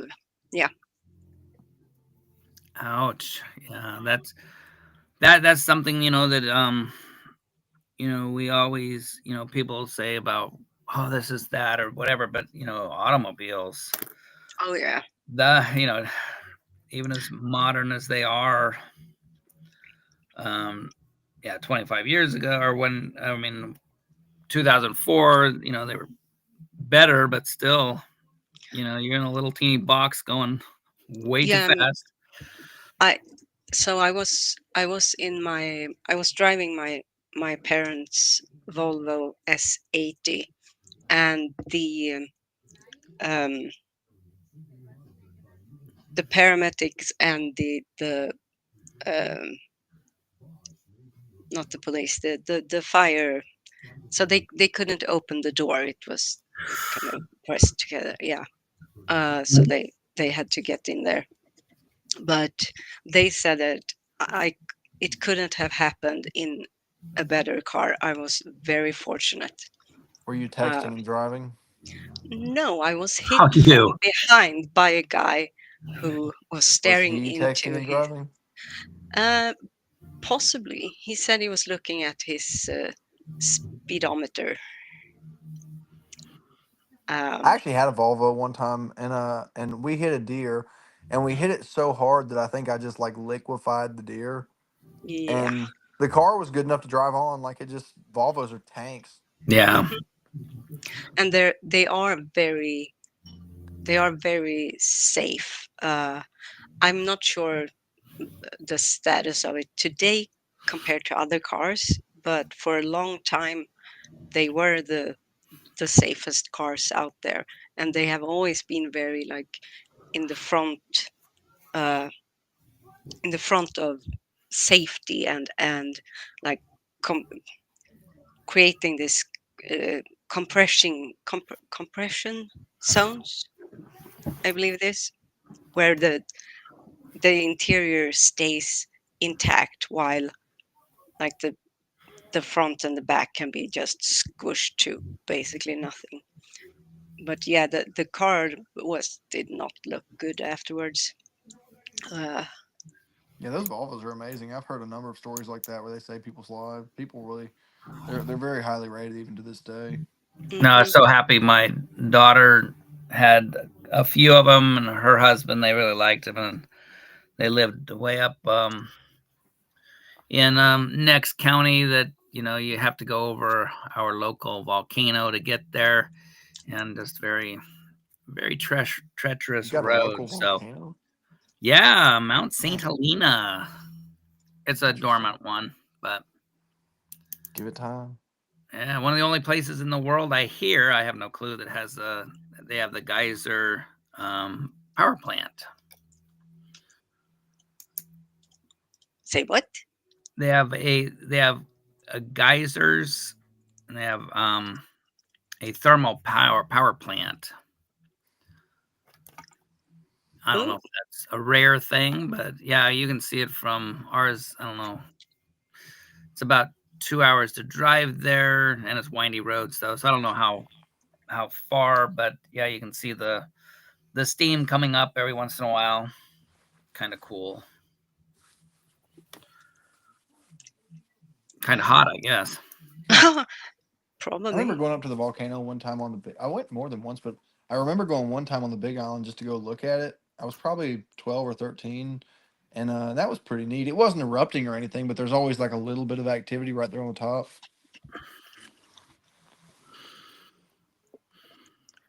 Have your barbecue. If you have your gas mask on. So you guys were discussing when I first came in. It seemed like you were discussing biology, and I know Dan that you believe YEC basically the same way that like Kent and Stephen do. And so, like, how do you understand the Darwinian process? Like, how far do you think it goes? So how far? So with within, okay, I guess I'll just say what I believe, and that'll kind of fill it in, I hope, is that, God created certain animals once the fall, and it could have happened before, but then you'd have mutations going on.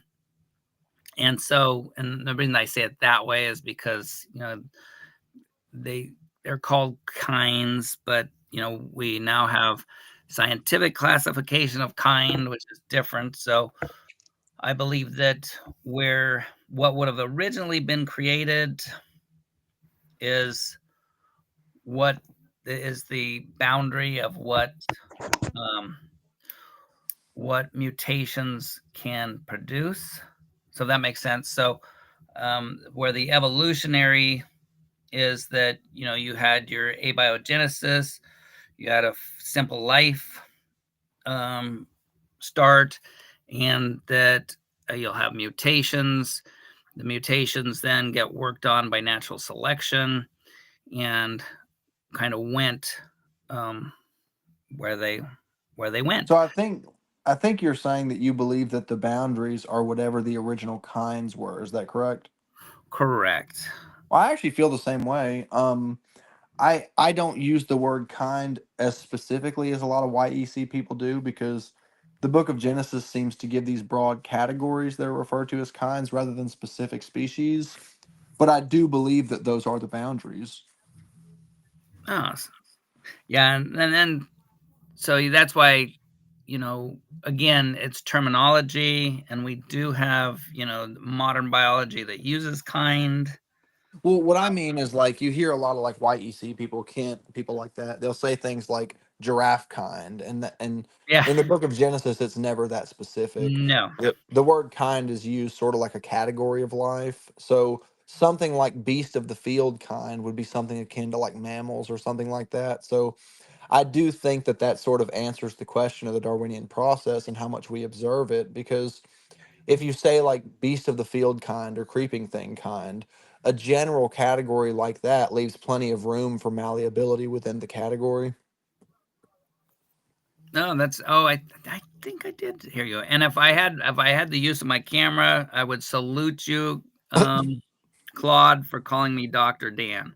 That's just like, now I've been called that with a plant doctor, but there's actually a guy smarter than I on plants that they called Dr. Dan for plants. So, Well, but that's actually Claude, one of the reasons I think that I think it's a bad strategy for YEC people to make it like a hill to die on to distinguish between like lions and tigers because very obviously those would be in the same kind according to Genesis. Like one of the kinds was fowl of the air, which just means all feathered birds, so if all feathered birds are the same kind, then any degree of variation or adaptation within feathered birds would not violate the definition of kind. So I do think that YEC people fight a losing battle a lot of times on that because the book of Genesis is not nearly as specific as most of the YEC ministers try to make it out to be.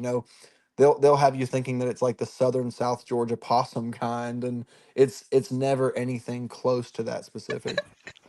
well, yeah, because and that's again where I would have go off the reservation with Kent, because it's what originally, it could what does he always say, that they bringeth forth or whatever.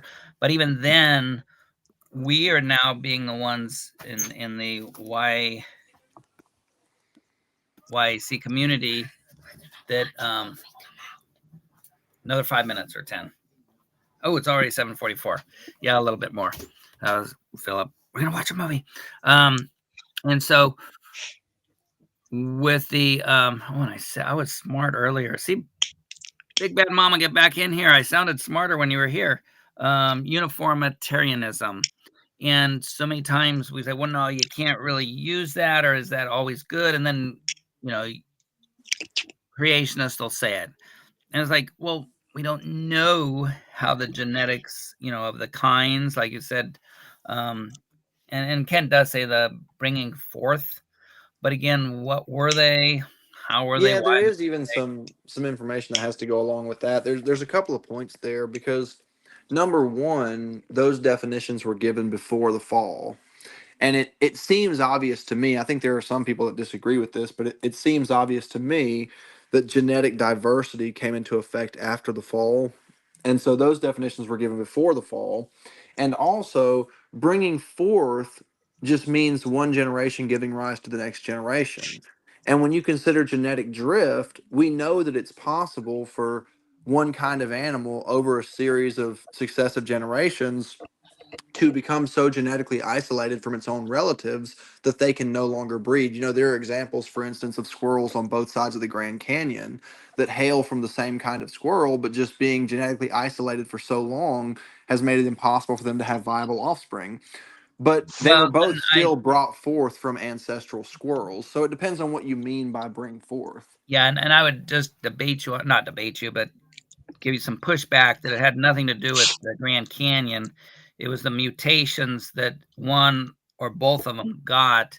No, I mean that's That, what that is though. The Grand Canyon separated the two populations so that mutations could separate them okay, further. yeah, I mean, okay, I'll go with you that. That's kind of Uh, what the point of that is that those populations became isolated so much. isolated. Okay, so it was okay.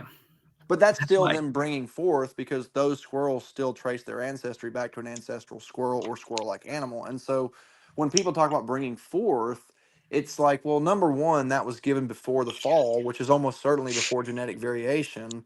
And number two, we know as a matter of fact that animals can diversify to the point where they can no longer breed with their own cousins. So we know that that's true. So if we're going to believe the Bible and we're going to find truth in the Bible, we have to make sure that we're not just sort of sticking our heads in the sand on things that we know.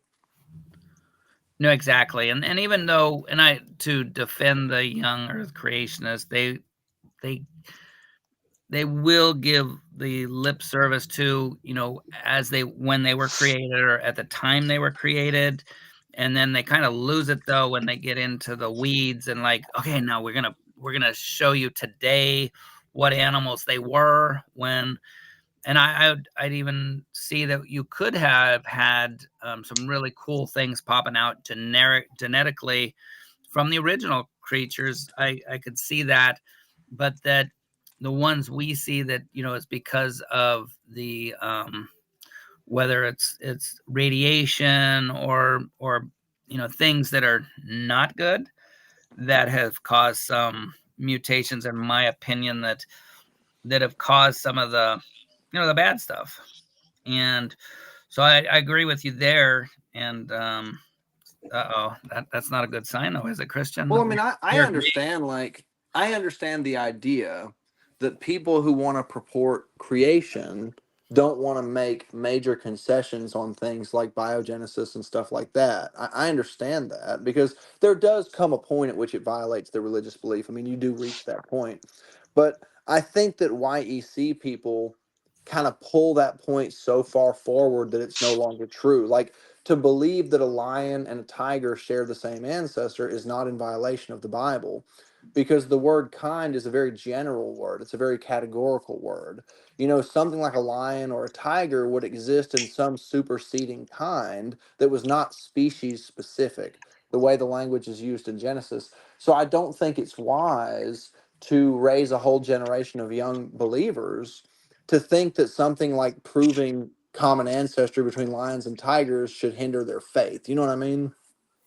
No, exactly, because where and that's where my focus is so much on Christ and him crucified and what he can do for you personally, a personal relationship, because you get into things, whether it's 6,000 years is still a long time ago or 60 million years ago. we have no clue. We have what the stuff that's gone through, it's just clues. And when you try to make your foundation of life on those clues, I mean, it's not really that to me, and quote you, a hill to die on, because, you're not going to, whether it's the 6,000 years or a deep time, my relationship with God is because what he did for me and his relationship with me right now.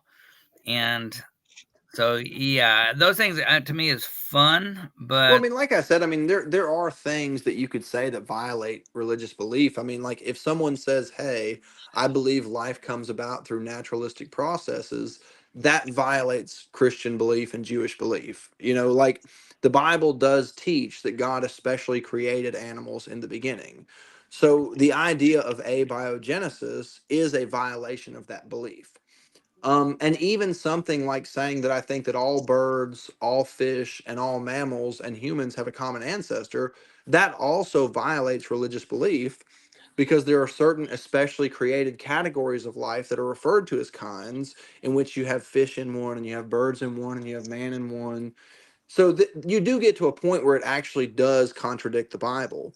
But I don't think it's wise to pull that line to the most conservative possible estimates.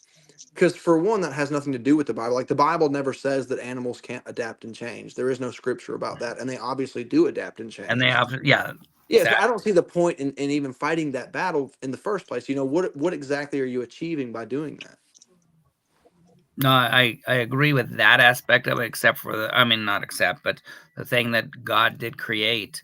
And my argument against, like a deep time is that, and I think you said you agreed, is the part about the um, death, about the imperfection upon the earth, about mankind and this original sin.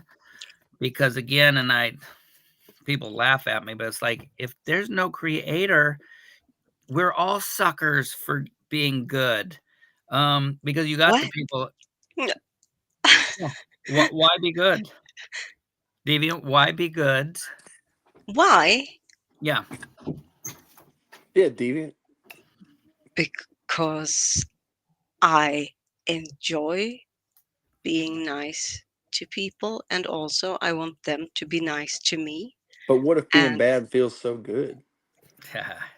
You know what I mean? well, those who have that inclination, they are going to be bad uh, regardless, and we do see that.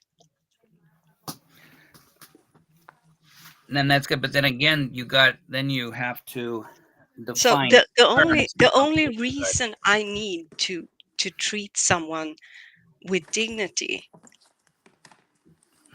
is because I see a value in them as being a human, and I understand that I am part of a worldwide community, and we all rely on each other. So it doesn't, whether or not there is a God, it doesn't really matter. I treat people nice because I'm not a shitty person and I don't like being shitty to people. And when I am shitty because I want to be shitty towards them for And some reason. the billionaires and millionaires are loving you. I just go back to the book by Machiavellian, The Princes, which I think was 1400s. That was way back there, where he actually, and he was kind of an outsider with the power structure, But but I'm not a Machiavellian at no, all. no, the Princes though, where he put the case, because he was in the courts, but kind of like on the outside, but in that, the princes, the rulers, if you want to have the power, have that you have to use the people. So what I'm saying is that we, to be good, even though society, yeah, these guys are telling you be nice, and I'll keep collecting the money and live in the castles, and that is just, a historical document on how to use people. So what I'm saying I is that mean, I yes, am yes, being used. Um, if there's no God, I'm being used. I'm pathetic that I am not, because you are being, if there is no God, then you are being used by the church. Yes. no, used by everything. I have an independent church, so it's not like they're using me. What it is, though, but say No, then the but Lions, and Christianity as a whole, you but get my United States, drift. well, then you have the other entities like the U.S. government, which there's plenty of people, corporations that are either non-religious or even if they're religious, but it's a commercial aspect of it. And so when you go, and then the whole debate about this guy, executive that was murdered, it's like, oh, some people are like, oh, that's great, he deserved it. It's like, okay, whatever. Yeah, You're the one that's been but used by him, and there's going to be another guy pop into his place. There's going to be yeah, there military and police to put you down if you go against these people. there's And always going to be shitty people. and There they being or not being a god, or who that god is, or what that god is, or if there is one, or if there is 10,000 gods, it does not matter. People are going to be both good and both bad. Some are more towards the good, and some are more towards the bad. So the God aspect doesn't matter. I have empathy. I when when I see someone suffer, even if it's someone I don't know, it hurts inside of me, and I want that to stop because I have empathy. It has nothing to do with I don't treat people with respect because I I'm being commanded by someone or something, or because I'm afraid of hell, or it's just the way I am because I have empathy, as does most people. um I was, you had me there until you said most people. I wouldn't say that. Most people I know Most really. people have empathy, yes. That's why we have a society that works at all. I We can agree to disagree that most. I think there's a good number of people that do. But I no, what mean, I'm saying on that is, psychopathy is a condition where you do not have empathy. Psychopathy is about 2% of the worldwide uh, population. 2%. The rest of us do have empathy. You think 2% of people are psychopaths? That to me, that's striking as a high figure. I mean, that is the higher counting of it. That's kind of Um, terrifying if that's true. oh, yeah, I mean, if well, I if mean, you meet if you know 100 people, statistically 2 of them are psychopaths, but they probably won't be in the same vicinity Oh for yeah, very like I know long. 50 people and 30 of them are psychopaths, but I know I'm my saying that Yeah, experience is not 2%, typical. yeah, yeah. 2% sounds kind of low. Um, no, but then again, it's definitions, deviant, because then again, you're talking about um, non-material things, and I would just say that any of the emotions is the evidence is better explained by an outside force giving them instead of a random chance process. Now, and But when it's you even said being random. good, well, it's random because mutations are not specific. They're random according to Yeah, but whether or not they are going to be, because evolution doesn't happen on the individual level, it happens on the population level. So whether or not those traits are going to be handed down and become a part of our species as it is, a part of what makes us the species we are, it has to uh, it has to be either beneficial or be uh, um, neutral for our ability to survive and procreate. So, oh man, you got me a rabbit hole. I So know. then, with the And I have to no, say, wait, then I have to say first, evolution and biology is not my subject.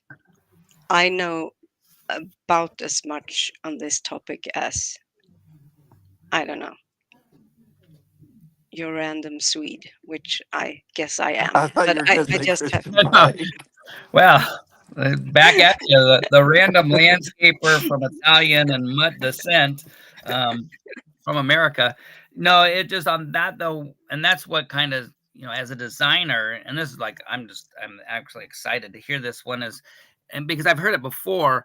So a mutation to get into the population, say like all human beings, saving the milk one back in the day, the lactose tolerance, you've got some a mutation, which it had to been in a single person or twins.